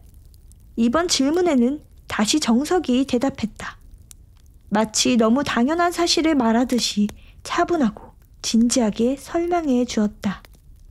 한다정은 절대 1인분 따위의 배달비를 쓸 사람이 아니야. 아무리 배가 고프고 몸이 아파서 움직이지 못하는 상황이라도 13,000원짜리 1인 세트를 시키면서 5,000원의 배달비를 쓸 위인이 아니라고. 하지만 정석의 대답에 종일이 고개를 저으며 말했다. 아니야. 넌 아직 한다정을 잘 몰라. 뭐가? 한다정은 배달비가 아까워서 1인분 배달을 안 시키는 게 아니야. 그럼? 원래 1인분 따위는 머릿속에 없는 아이지. 일반 식당에서 파는 기준으로 1인분은 양에 차지 않는 아이야. 그러니까 당연히 1인분을 시킬 이유가 없는 거지. 겉으로는 항상 1인분만 시키기 아까워서라고 말하지만 실은 항상 부족한 게 싫은 아이였어. 그럼 지금까지 다정이가 싸준 도시락 양이 많은 것도 그게 걔 기준으로 1인분이야. 맞았다. 그들이 아는 한다정은 비록 체구가 작고 마른 편인 여자였지만 먹성은 누구보다 좋았다. 그리고 자신이 그렇게 먹다 보니 언제나 먹는 것은 넉넉하게 만들거나 시키곤 했다. 그들은 다정에 관해 얘기하면서 다시금 그녀가 어떤 사람인지를 떠올렸다. 항상 잘 웃고 잘 먹고 따뜻했던 다정은 칙칙하기만 한 그들에게 언제나 봄날의 햇빛 같은 사람이었다. 그들은 서로 말하지 않아도 뭔가 같은 것을 느끼고 있었다. 심장이 갑자기 빠르게 뛰기 시작했다. 이제 진짜 그들이 다정을 위해서 무언가 해야 할 순간이라고 생각했기 때문이다. 아무래도 뭔가 있는 것 같지? 정석의 말에 순경이 대답했다. 두 말하면 입 아프지? 그리고 종일이 마지막으로 말했다. 그럼 파봐야지.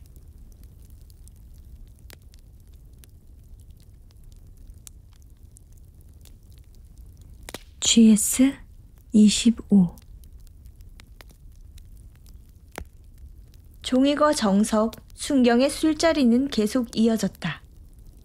하지만 어느 순간부터 술은 더 이상 아무도 마시지 않았고 그날 종일에게 일어난 일에 관한 대화만 나눴다. 편의점 안에 있던 가연은 그들이 대화하는 모습이 백분토론 같다고 생각했지만 크게 신경 쓰지 않았다. 30대 중반의 남자들이 편의점 간이 테이블에서 하는 이야기가 뭐가 그리 대단하겠냐는 생각 때문이었다. 하지만 그런 가연의 생각과는 다르게 그곳에서 이뤄지는 대화의 실체는 꽤 진지하고 무거운 것들이었다. 그러니까 뭐야? 정리하자면 다정이에게 무슨 일이 생겼을 수도 있다는 말이야? 그렇지, 생각해봐. 너도 이렇게 하루 종일 정신 못 차리고 안 어울리게 바다까지 갔다 왔는데 다정인데 멀쩡하겠냐고. 그렇지, 그럴 리가 없지. 그렇다는 말은 정말 남자가 생겼다기보다는 다른 가능성도 생각해봐야 한다는 말이야. 정석의 말이 끝나고 순경이 바로 말을 이었다. 야, 그럼 혹시 뭐 오빠나 동생 그런 거 아니야? 가족일 수도 있잖아. 누나나 동생이 실현당해서 슬프다고 하면 와서 달래주고 같이 술도 한잔하고 그럴 수도 있잖아? 순경의 말에 정석은 어이가 없다는 듯이 그를 쳐다봤다. 순경이 왜 그러냐는 표정을 짓자 정석은 정말 몰라서 묻느냐는 얼굴로 천천히 말했다. 너희 누나 지금 뭐해? 우리 누나? 순경은 한동안 무언가를 떠올리려고 노력하는 듯했다. 하지만 머릿속에 떠오르는 것이 전혀 없는 듯 건성으로 정석에게 대답했다.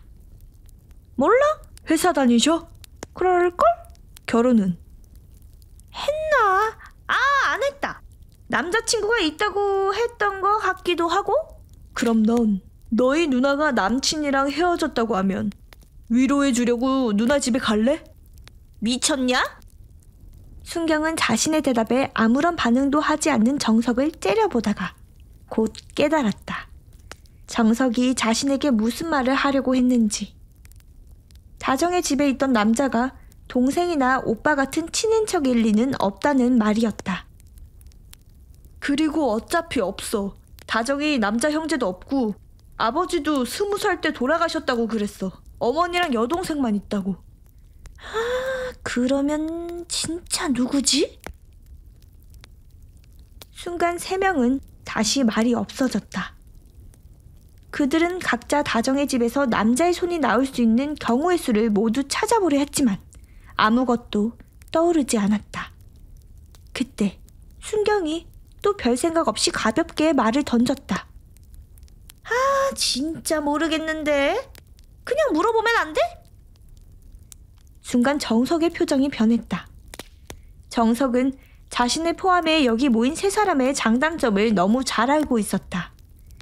같은 문제에 직면했을 때 정석 자신은 너무 진지하고 고지식했다. 그래서 문제의 원인과 해결 방법만을 먼저 생각한다. 종일은 좀 감정적이다. 그래서 그 상황의 분위기나 감정에 많이 치우치고 감성적으로 행동하는 경향이 있다. 그리고 순경은 가장 단순하다. 깊이 생각할 머리도 없고 격하게 공감할 감성도 없다. 아주 단순하고 명확하다. 그래서 꼭 쉬운 답을 찾는다. 그런데 지금은 순경의 그 단순함이 필요했다. 궁금하면 물어본다는 아주 단순한 방법. 그래, 물어보자. 표정이 밝아진 정석과 순경과는 다르게 종일의 표정이 여전히 굳어 있었다. 다정에게 전화해서 물어본다는 상황 자체가 달갑지 않았던 것이다. 야, 걱정하지 마. 내가 물어볼게. 어차피 이 일이 아니어도 한 번은 연락했을 거야. 정석의 말에 순경이 화들짝 놀라며 말했다. 야, 네가 왜? 너 지은이 있잖아. 나 진짜 누가 전화해서 찝적댄대? 아까 말했잖아. 내가 얘보다 다정이를 안 시간은 더 길다고. 난 얘랑 다정이랑 헤어져서 앞으로 다정이를 못 보게 되면 마지막 인사 정도는 할 수 있는 사이라고. 알았다고. 왜 화를 내고 그러냐? 더 이상하게? 진짜 미쳤냐? 내가 너냐? 이 맥스본 같은 새끼야. 종일로서는 자신이 직접 연락하지 않는다고 해도 마음에 걸리는 것은 매한가지였다. 이렇든 저렇든 이제 다정의 입장에서 정석은 전 남자친구의 친구인 것이니까. 종일은 여전히 마음이 불편했다. 그래서 정석이 알아서 하겠지라는 믿음이 있었음에도 불구하고 헤어진 다정에게 연락한다는 것. 그리고 집에 있는 남자가 누구냐고 물어보는 것이 전부 마음에 걸렸다. 그런 종일의 심란한 마음을 알고 있다는 듯 순경이 대신 정석에게 물었다. 야, 넌 전화해서 뭐라고 하게? 그냥 솔직하게 물어봐야지. 왜 헤어졌냐고. 혹시 남자 생겼냐고. 그렇게 직접적으로? 이럴 때일수록 그냥 직구가 나. 정석은 주저하지 않았다. 오히려 여기서 주저하는 시간이 아까웠다. 그래서 뜸들이지 않고 스마트폰을 들어 다정에게 전화를 걸었다.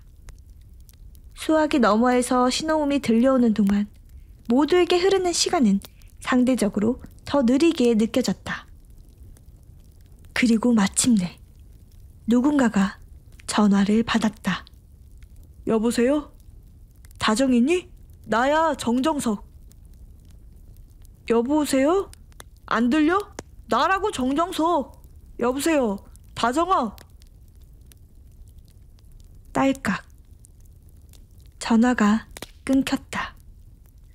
모두의 궁금증을 풀기 위해 스마트폰을 테이블 위에 올려두고 스피커폰으로 전화를 걸었고 그 때문에 모두가 상황을 들을 수 있었다.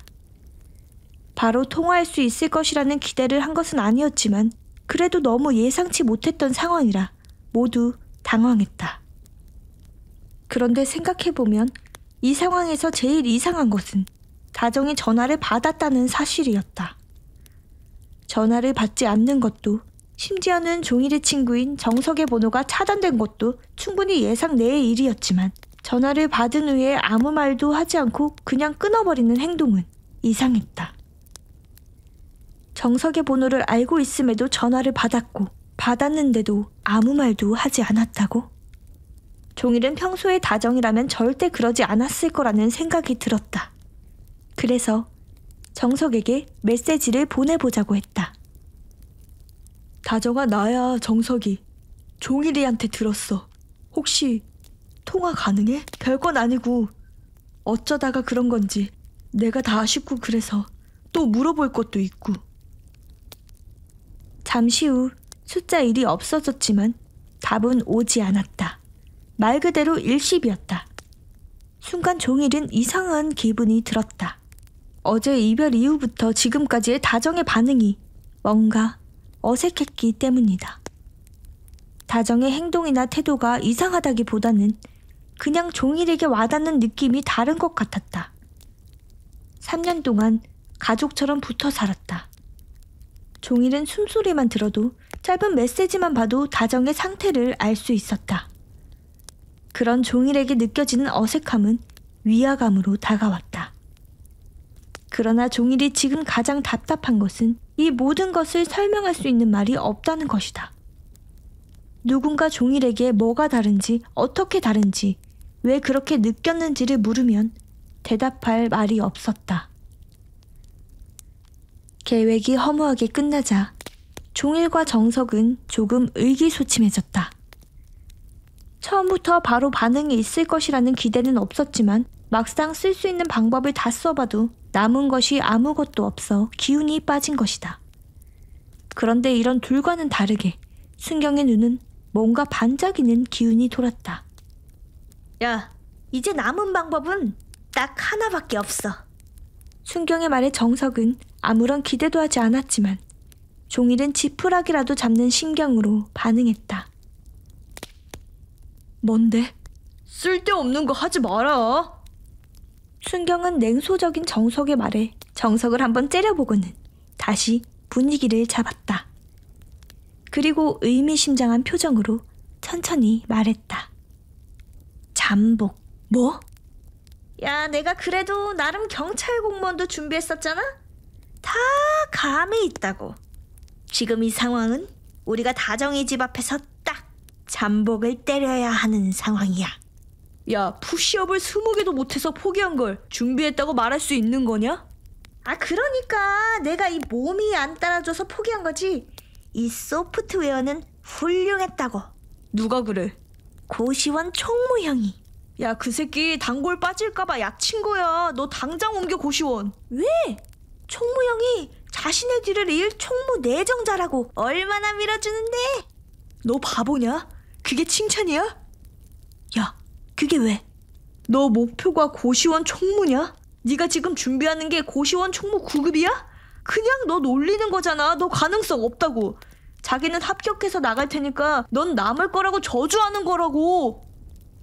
정석은 순경에게 또 훈계했다.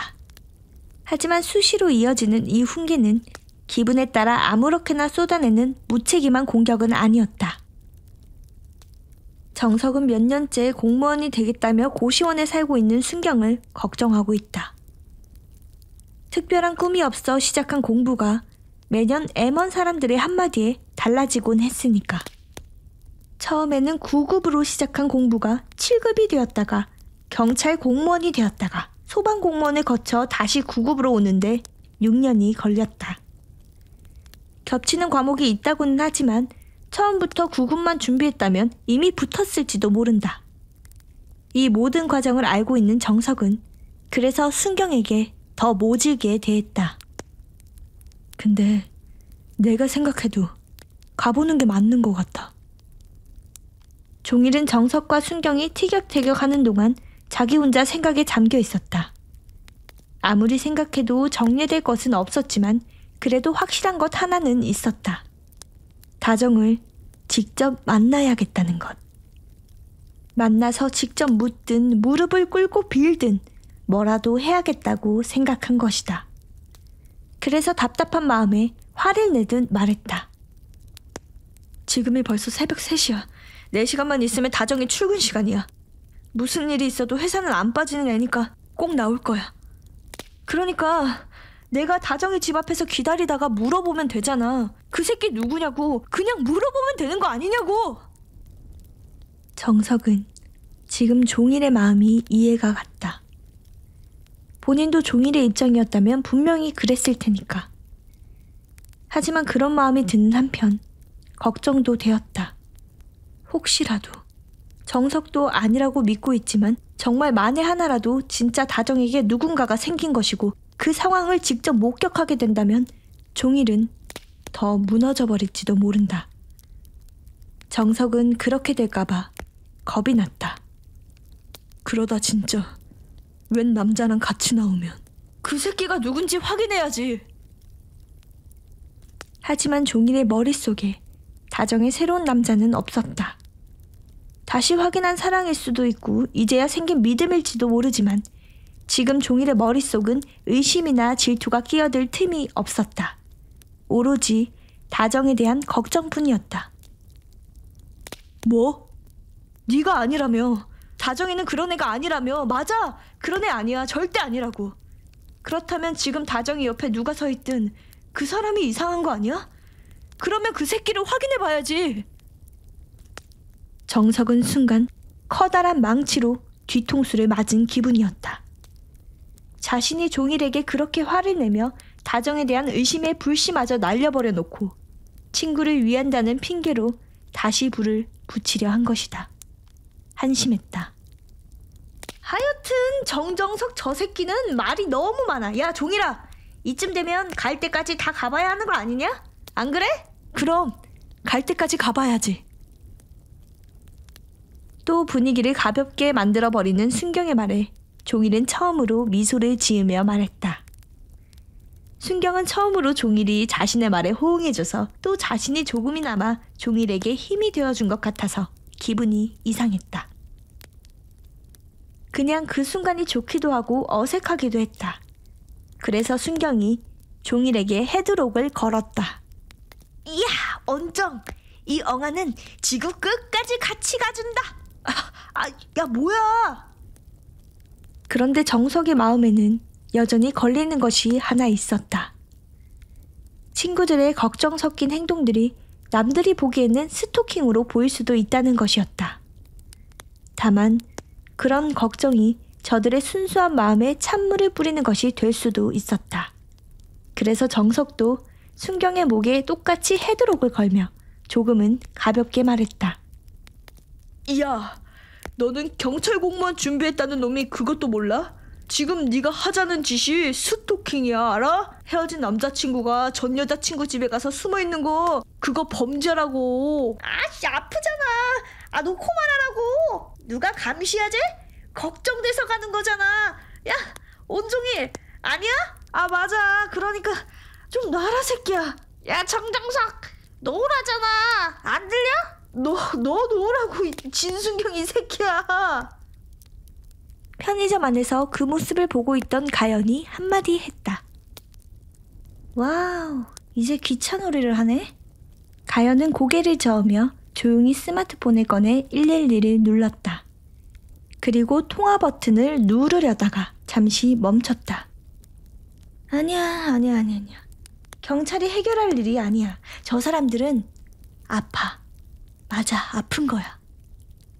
가연은 112를 지우고 119를 눌렀다. 그럼 편의점 안의 상황과는 상관없이 겨우 서로의 헤드록을 푼 셋은 다시 삼각형 꼴로 서서 말다툼을 하고 있었다. 스토킹으로 잡힌 새끼들 100이면 100 다 너처럼 말해. 걱정이라고 사랑이라고. 알바가 출출할 것 같아서 맥스봉 하나 사주려고 했스봉 이러면서. 작작해라.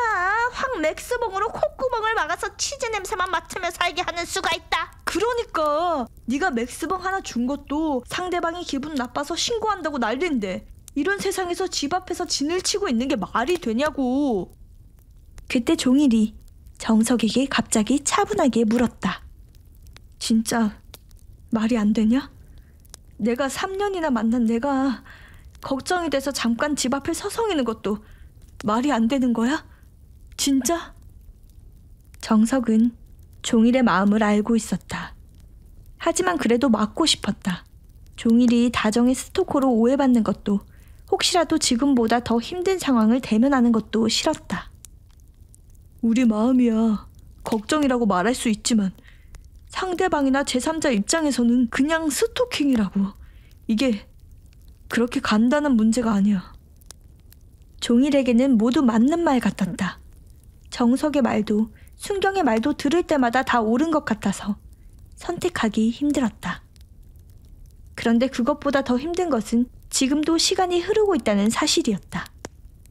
자신은 지금 다정이 너무 걱정되는데 이렇게 걱정하는 거 말고는 아무것도 하지 못하고 시간만 흐르게 두는 것이 제일 답답했다. 그때 문득 언젠가 다정과 나눴던 대화가 스쳐 지나갔다. 동성애를 법적으로 인정하는 게 그렇게 중요해? 중요하지. 뭐가 중요해? 나는 솔직히 동성애를 좋아하지 않아. 뭐 딱히 남들 일에 반대하고 싶은 마음은 없지만 그래도 그냥 조용히 자기들끼리 알아서 살았으면 좋겠어. 조용히. 그건 좋아하고 말고의 문제가 아니야. 사람의 삶에 관한 얘기라고. 사람이잖아. 서로를 보호하고 보호받을 수 있어야지. 무슨 말이야? 동성혼이 제도적으로 인정되지 않으면 둘 중에 누군가가 아플 때 서로의 보호자가 될 수조차 없어. 종일은 그때의 그 대화가 어떻게 끝났는지 기억나지 않는다. 다만 그의 기억에 남은 것은 다정이 서로에게 보호자가 되어주고 싶다고 말하는 것 같았다는 것이다. 종일은 어제 다정의 프로포즈를 모른 척했다. 그리고 지금은 남이 되어버렸다. 그래서 3년 동안 사랑했던 연인이 걱정되어 집 앞에 서 있는 것조차도 범죄로 오해받을 수밖에 없는 상황이 됐다. 종일은 후회하고 있다. 이제야 진짜 피부로 그녀가 자신에게서 멀어졌다는 것이 실감났다. 어제까지만 해도 누구보다 가까운 사이였지만 한순간에 남보다 못한 사이가 되었다는 것이. 온종일, 자, 너 솔직하게 말해. 지금 마음은 정확하게 뭐야? 질투야? 걱정이야? 머릿속이 잡념으로 가득 차서 혼란스러웠지만 순경의 질문에는 망설임 없이 대답했다. 종일은 믿고 있었다. 여전히 자신이 사랑하는 그녀를. 걱정. 야, 정정석 넌 뭔데? 걱정 아니야? 순경이 순간 멈춰있는 정석의 정곡을 찔렀다. 순경의 단순함은 이럴 때 제일 날카로웠다. 맞아. 야, 솔까 지금 우리 중에 한다정 의심하는 놈이 있어? 너랑 나는 그냥 친구 여친이었는데도 3년 동안 가족보다 더 자주 만났잖아. 밥도 더 많이 얻어먹고, 안 그래? 그러니까 몰라. 난 갈래. 가서 내 두 눈으로 보고 이 새끼보다 좋은 놈이랑 나오면 이 새끼 정신 차리라고 뺨이라도 한 대 갈기고 오고, 혹시 뭔가 오해가 있었으면 이 새끼 빌 때 옆에 같이 무릎이라도 꿇어줄라니까. 정석은 마음이 이상했다. 자신이 수만 가지 생각을 하면서 걱정하고 고민하는 것들을 순경은 아주 단순하게 정리해버렸다. 그래서 정석도 이제 단순하게 생각하기로 했다. 그래, 나도 모르겠다. 우리 2차 가자. 어? 갑자기 뭔 헛소리야? 네 말대로 하자고요. 애플하우스 앞에 GS25 있잖아. 종일은 정석의 말을 바로 알아들었지만 순경은 한 3초 후에 알아들었다. 이해를 마친 순경이 씩 웃으며 말했다. 이 새끼 걸? 모두 동의하자 정석은 괜히 누군가 들으라는 듯이 말했다. 이왕이면 가연이 자신들이 가는 곳이나 목적을 알고 있었으면 하는 마음에서였다. 아유, 진성로에 있는 사장님 오늘 매출 좀 올려드려야겠다. 거기 야외 테이블이 바람도 잘 불고 경치도 마음에 들더라고. 자, 가자. 그렇게 3명이 테이블에서 일어나 사라지자 가연이 휴대폰을 꺼내 정석에게 메시지를 남기며 편의점 문을 열고 나왔다. 사장님, 테이블 치우는 거 5,000원 추가, 라면 국물이랑 건더기 정리 3,000원 추가입니다. 야, 너 진짜. 그럼 그냥 둘게요. 치우고 2차 가실래요? 저야 뭐 그냥 둬도 되고요. 알았다고. 그리고 나달바가 맥주봉을 다 쓰레기통에 버리고 갔어요. 빨간 네임펜으로 낙서까지 하고요. 발주 넣을게요. 진짜. 알았다. 가연은 협상이 끝나자마자 주머니에서 빨간색 맥주봉을 꺼내 까먹으면서 어디론가 전화를 걸었다. 야, 이 새끼들 많이 아파. 분명해. 아프지 않고는 이럴 수가 없어. 지금까지 자기 가게 앞에서 처먹다가 이제 2차로 다른 GS에 간대. 야, 이런 거는 119에 신고할 때 뭐라고 해야 하지? 진짜 소름 돋아. 쟤들 보고 있으면 내가 미칠 것 같아. 통화가 끝난 후 가연은 자신의 SNS에 사진 한 장을 업로드했다. 사진 속에는 3명이 어깨동무를 하고 다른 GS로 가는 뒷모습이 찍혀 있었다. 샵 찐바 삼형제, 샵 편의점 성애자, 샵 GS25에서 1차하고 2차는 다른 GS25, 샵 어디가 아파서 이러는지 아는 사람 손, 샵 와, 씨, 사장인데 1도 안 부러워.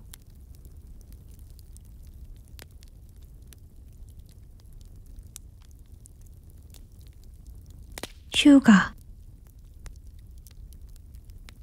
종일과 정석, 순경은 애플하우스의 공동현관이 보이는 진성로 GS25 야외 테이블에 자리를 잡았다. 정석의 입장에서는 매일 먹는 음식들이었지만 그래도 동종업계 동료를 도와준다는 마음으로 유통기한이 아슬아슬한 제품들로만 봉지 가득 담아 나왔다. 아이, 정 사장 여긴 웬일이야? 그냥요. 저희 가게에서 친구들이랑 술 좀 마시다가 2차를 가고 싶은데 문 연 데가 편의점밖에 없어서요. 에이, 그렇다고 편의점 하는 양반이 다른 편의점으로 2차를 와? 그것도 같은 브랜드로? 어때요? 좋잖아요. 1차에서는 우리 매장 재고 정리 좀 했으니까 2차에서는 우리 사장님 매장 재고 관리 좀 해드리면 좋죠. 나야 땡큐지.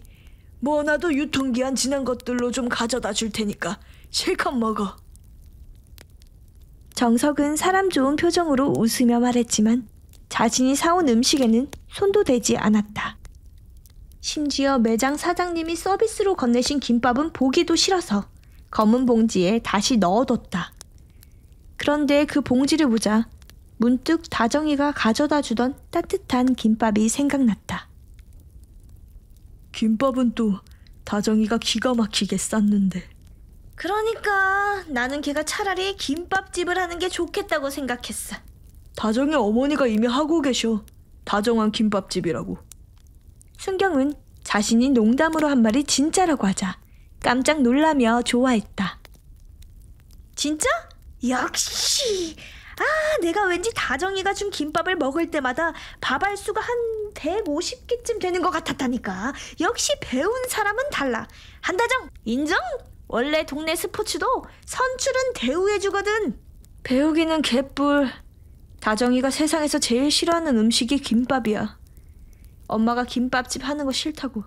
근데 엄마한테 배웠겠냐? 아마 우리한테 만들어준 것도 다 인터넷 레시피일걸? 뭐? 그런데 김밥을 왜 그렇게 많이 싸줬어? 정석은 다정의 엄마가 김밥집을 하고 있다는 사실보다 다정이 김밥을 싫어한다는 말에 더 놀라서 종일에게 물었다. 내가 김밥을 잘 못 먹었다고 했거든. 엄마가 바빠서 소풍 때 한 번도 김밥을 싸간 적이 없다고.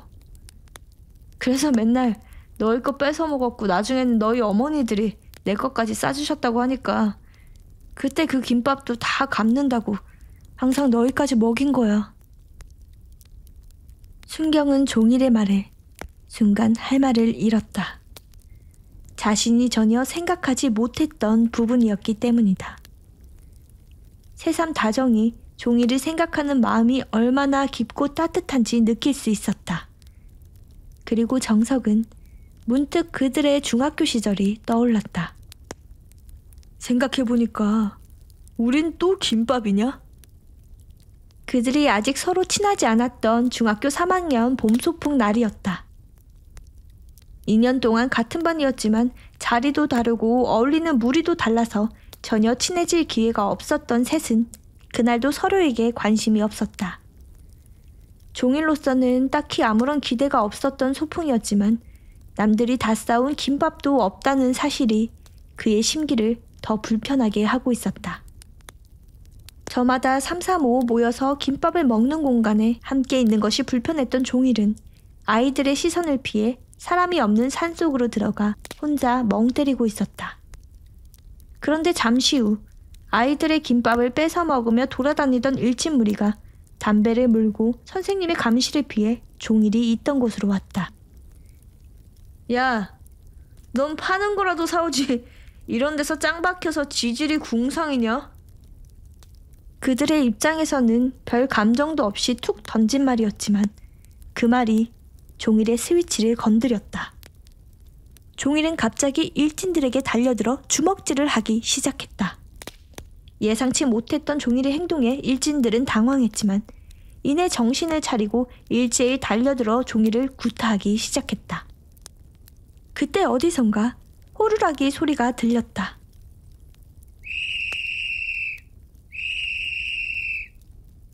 호루라기 소리에 당황한 일진들은 그대로 멈춰서 주변을 두리번거렸고 정석은 말없이 그들을 향해 카메라 셔터를 눌렀다. 빼봐. 종이를 팬 일진들은 단순히 싸움만 잘하는 애들이 아니었다. 싸움도 잘하고 공부도 잘하고 집도 잘 사는 아이들. 선생님들도 좋아하고 어쩌지 못하는 아이들. 이대로 있다가는 갑자기 덤벼든 종일만 덤터기를 쓰게 될 것이 뻔했다. 그래서 정석은 그 사진이라도 필요하다고 생각했다.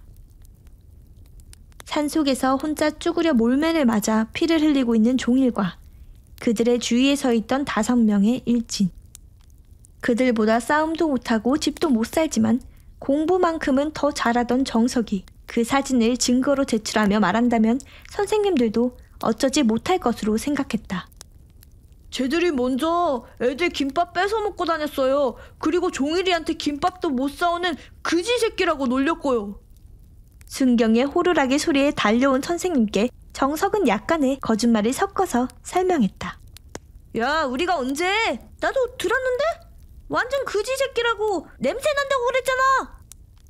정석의 말에 화를 내던 일진에게 옆에 있던 순경도 한마디 거들었다. 그래서 결국 그들은 교무실로 쓰던 텐트로 끌려가 기합을 받았고 정석과 순경은 종이를 부축해 한쪽에서 쉬게 하고는 김밥을 나눠 먹었다. 그 뒤로 일진들은 몇 번이나 그들에게 복수하겠다며 기회를 엿봤지만 눈치가 빠른 정석이 그들의 계획을 눈치채면 겁이 많은 순경이 바로 선생님들에게 알리거나 경찰에 신고하고는 했다. 그때부터 그들은 친구가 되었고 이후 오랜 세월을 함께 보냈다. 또 김밥이네. 종일의 대답에 처진 분위기를 순경이 다시 환기하며 다른 이야기로 화제를 돌렸다. 야, 근데 저거 3시리즈야? 원래 있었어 저기에? 저거 203호 카푸어 거야. 차 졸라 아껴서 토요일마다 화장실 창문으로 호수 떨어뜨려서 손세차하거든. 전에 내 오토바이에 비눗물 튀겨서 한 판 해봐서 알아. 저 마세라티는 이 동네에서 못 본 것 같은데? 아, 몰라. 누구 건지는 모르겠는데 요즘 이 동네에 이상하게 마세라티가 많이 다니더라. 야, 혹시 다정이가 마세라티를 좋아했어? 그 순간 순경은 또 눈치 없이 머릿속에 있는 말을 했다. 그리고 그 말에 종일은 눈빛으로 쌍욕을 하며 천천히 대답했다. 아니, 다정이는 저 차 이름도 몰라. 내가 한 5번은 말해줬는데 뭐라고 불렀는지 아냐? 마가레트, 마요네즈, 세랑치타 뭐 별의별 단어를 다 말하니까 결국은 뭐라고 했는데? 세렝게티. 셋은 또 한 번 다정덕에 웃었다. 계속 긴장감을 가지고 있어서 그런지 웃음이 훨씬 더 쉽게 터지는 것 같았다. 그러나 처음 순경이 마세라티를 말했을 때부터 셋은 같은 생각을 했다. 혹시 그 시계를 찬 남자가 저 차의 주인은 아닐까? 하지만 셋 중 누구도 그 말을 입 밖으로 꺼내지 않았다. 누군가 그 말을 꺼내면 진짜 사실이 될까봐. 그래서 그들은 급하게 화제를 바꿨다. 그러면 저 카니발은? 저건 진짜 처음 보는 차인데? 누가 이사 왔나? 저거 차체 높은 거 보니까 연예인들이 많이 타는 건데 혹시 이 건물에 연예인이 이사 온 거 아니냐? 이 원룸에? 그렇게 셋은 해가 떠오를 때까지 그 원룸에 주차되어 있는 차들을 하나씩 다 캐보며 쓸데없는 시간을 보냈다. 오전 7시가 지나자 길에 사람들이 하나둘씩 지나다니기 시작했다. 다정이 사는 애플하우스는 원룸 건물들이 모여있는 골목에 있었기 때문에 혼자 사는 직장인들이 많았다. 거리는 출근을 하기 위해 집을 나서는 사람들로 순식간에 가득 찼다. 그리고 그중 꽤 많은 사람이 술을 마시고 있는 세 사람을 지나 편의점으로 들어갔다. 지금 이 사람들이 보기에는 우리가 졸라 한심해 보이겠지? 꼭 이 사람들이 아니어도 사람들 대부분은 너를 졸라 한심하게 봐. 아, 뼈 맞았어. 그럼 너는? 순경은 자기 혼자 비참해지기 싫어서 바로 정석에게 되물었다. 그런데 정석은 언제 꺼냈는지 점장 명찰을 달고 있었다.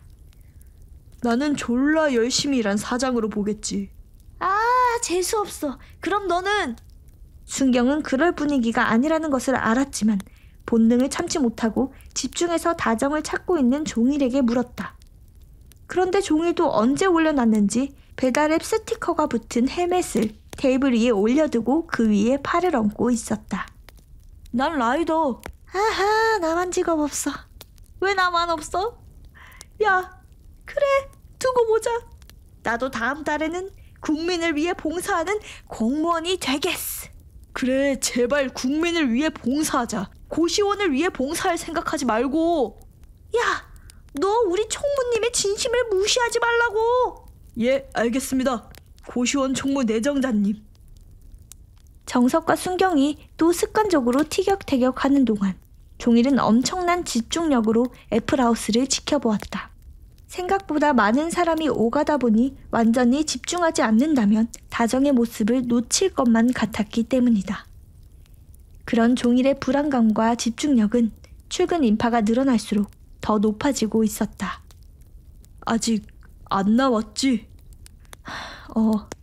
이미 지나간 거 아니야? 다정이 출근 시각이 언제지? 9시 아니야? 그럼 벌써 나갔겠는데? 원래는 그런데 혹시 늦잠 잤으면 지금이라도 택시 타면 늦지 않고 갈 수 있는 시각이기는 해. 종일은 말을 하면서도 이상했다. 다정이 시간에 쫓겨 택시를 타고 회사에 간다? 정말 말도 안 되는 일이었다. 지금까지 지각은 한 번도 한 적이 없었고 택시 타는 일은 더더욱 없었다. 그런 사실을 누구보다 잘 알고 있는 종일이었지만 그럼에도 불구하고 더 기다려보고 싶었던 것이다. 무슨 핑계를 대서라도 말이다. 그런 적 있어? 정석의 질문에 종일은 다시 한번 숨이 막혔다. 생각해보니 그 말도 안 되는 일이 한 번은 있었다. 그것도 지난달에. 딱 한 번. 언제? 나 아팠을 때. 종일은 눈물이 났다. 그 눈물은 다정이 떠올라서 흐른 것이 아니라 혹시라도 다정의 모습을 놓칠까봐 눈도 깜빡이지 않은 탓에 흐르는 눈물이었다. 분명히 다른 종류의 눈물이었지만 정석과 순경이 느끼기에는 같은 눈물이었다. 이미 늦어버린 일에 대한 후회가 미련한 성실함 탓에 눈물이 되어 흐르고 있는 것이다. 그리고 시각은 아침 9시를 지나고 있었다. 혹시 다정이 회사에 아는 사람 없나? 정석이 물었다. 그러자 종일은 고개를 숙이며 대답했다. 없어. 순경은 종일의 대답에 또 화가 나서 버럭버럭했다. 넌 뭐했냐? 3년 동안 애인 회사 사람이랑 인사도 안 했어? 어떻게 인사를 하냐? 다정이 퇴근 시간에 나는 항상 콜 들어오는 시간인데. 그리고 쉬는 날에 나간다고 한들 내가 뭐라고 인사를 하냐? 배달 대행하는 온종일입니다. 그럴까? 순간 움찔했던 순경이 일부러 목소리를 높이며 떠들기 시작했다. 왜? 네가 어때서? 그런 거 있잖아. 방송 프로 출연자 버전 자기소개. 그렇게 하면 되지. 그게 뭔데? 왜 연애 프로그램 때 보면 직업 소개하잖아. 카페 알바생은 바리스타, 영상 촬영 알바는 영상 디자이너, 주부는 하우스키퍼 뭐 이런 거. 그럼 나는 뭐냐? 너는 뭐 스토어 오너지. 나는 퍼블릭 오피서 챌린저쯤 되나? 나는 그럼 푸드 딜리버리 매니저냐? 아니, 푸드 스페셜 매니저. 순경의 말도 안 되는 농담에 셋은 바보처럼 웃었다. 처음에는 진짜 어이가 없어서 터진 웃음이었지만 셋은 그저 지금은 웃고 싶다는 마음으로 영혼 없이 웃음을 이어나갔다. 자존심의 문제는 아니었다. 한 번 정도는 다정의 퇴근길에 마중 나가서 함께 맛있는 것을 먹고 싶은 마음도 있었지만 종일은 그 한 번의 서프라이즈가 그녀를 더욱 힘들게 하리라는 것을 알았다. 종일이 아는 다정이라면 결코 감추거나 속이지 않고 직업을 비롯한 종일에 관한 것을 다 말할 것이고, 그렇다면 그 이후에 다정의 회사 사람들은 모두 쑥덕거리거나 새로운 사람을 소개해주겠다고 난리일 테니까. 굳이 겪어보지 않아도 충분히 예상 가능한 일이었다. 종일이 배달 일을 하며 수많은 선배에게 들었던 이야기고 종일 자신도 납득이 갔으니까. 그래서 종일은 그녀의 회사 사람을 알지 못했다. 야, 그냥 내가 가볼게. 종일이 정석과 순경에게 말했다. 뭐? 야, 무작정 들어가서 뭐하게? 아니, 뭐라고 하게?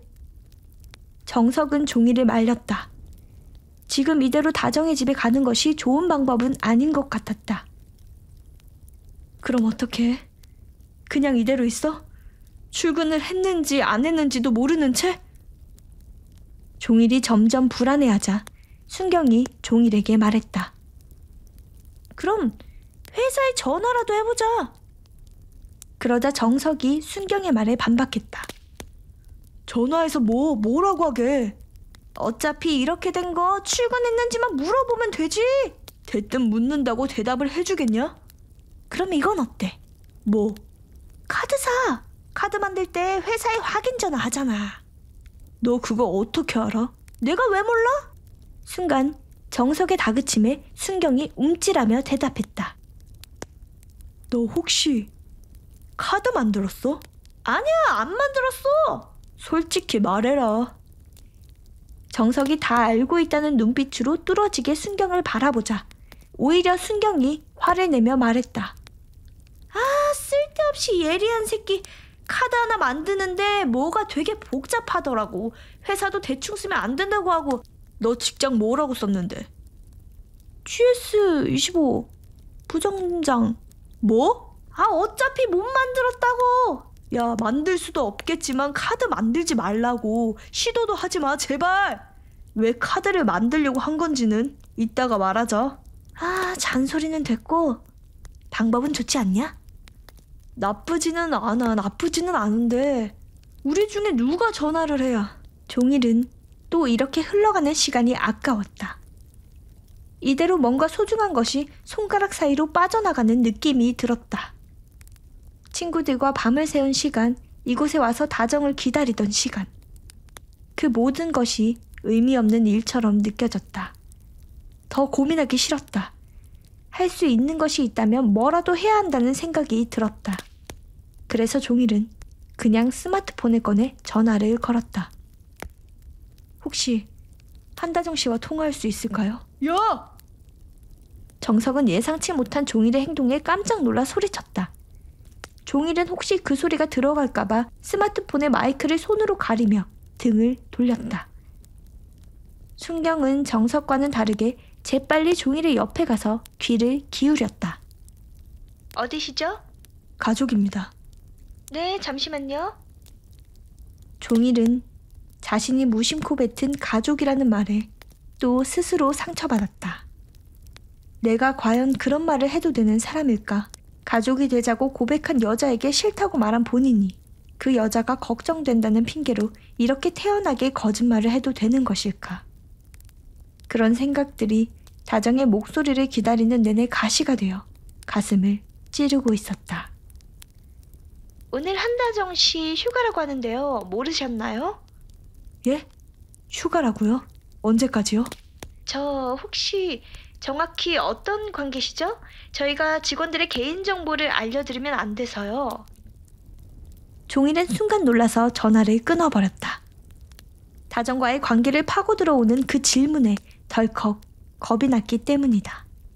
통화 때문인지 심장이 요동치기 시작했다. 다정의 출근 여부를 알아냈기 때문에 그가 원하는 소기의 목적은 달성한 셈이지만 지금 상황이 뭔가 미안하고 찝찝했다. 그리고 동시에 떨리고 겁이 났다. 무슨 감정일까? 종일은 자신의 감정을 쉽게 이해할 수 없었다. 왜? 뭐래? 휴가를 오늘. 뭐? 왜? 무슨 일가 오늘만? 몰라. 말해줄 수 없대. 뭐지? 뭐지? 뭔가 불안한데. 그들의 사이에 잠시 정적이 흘렀다. 그리고 종일은 더 이상 참을 수 없었다.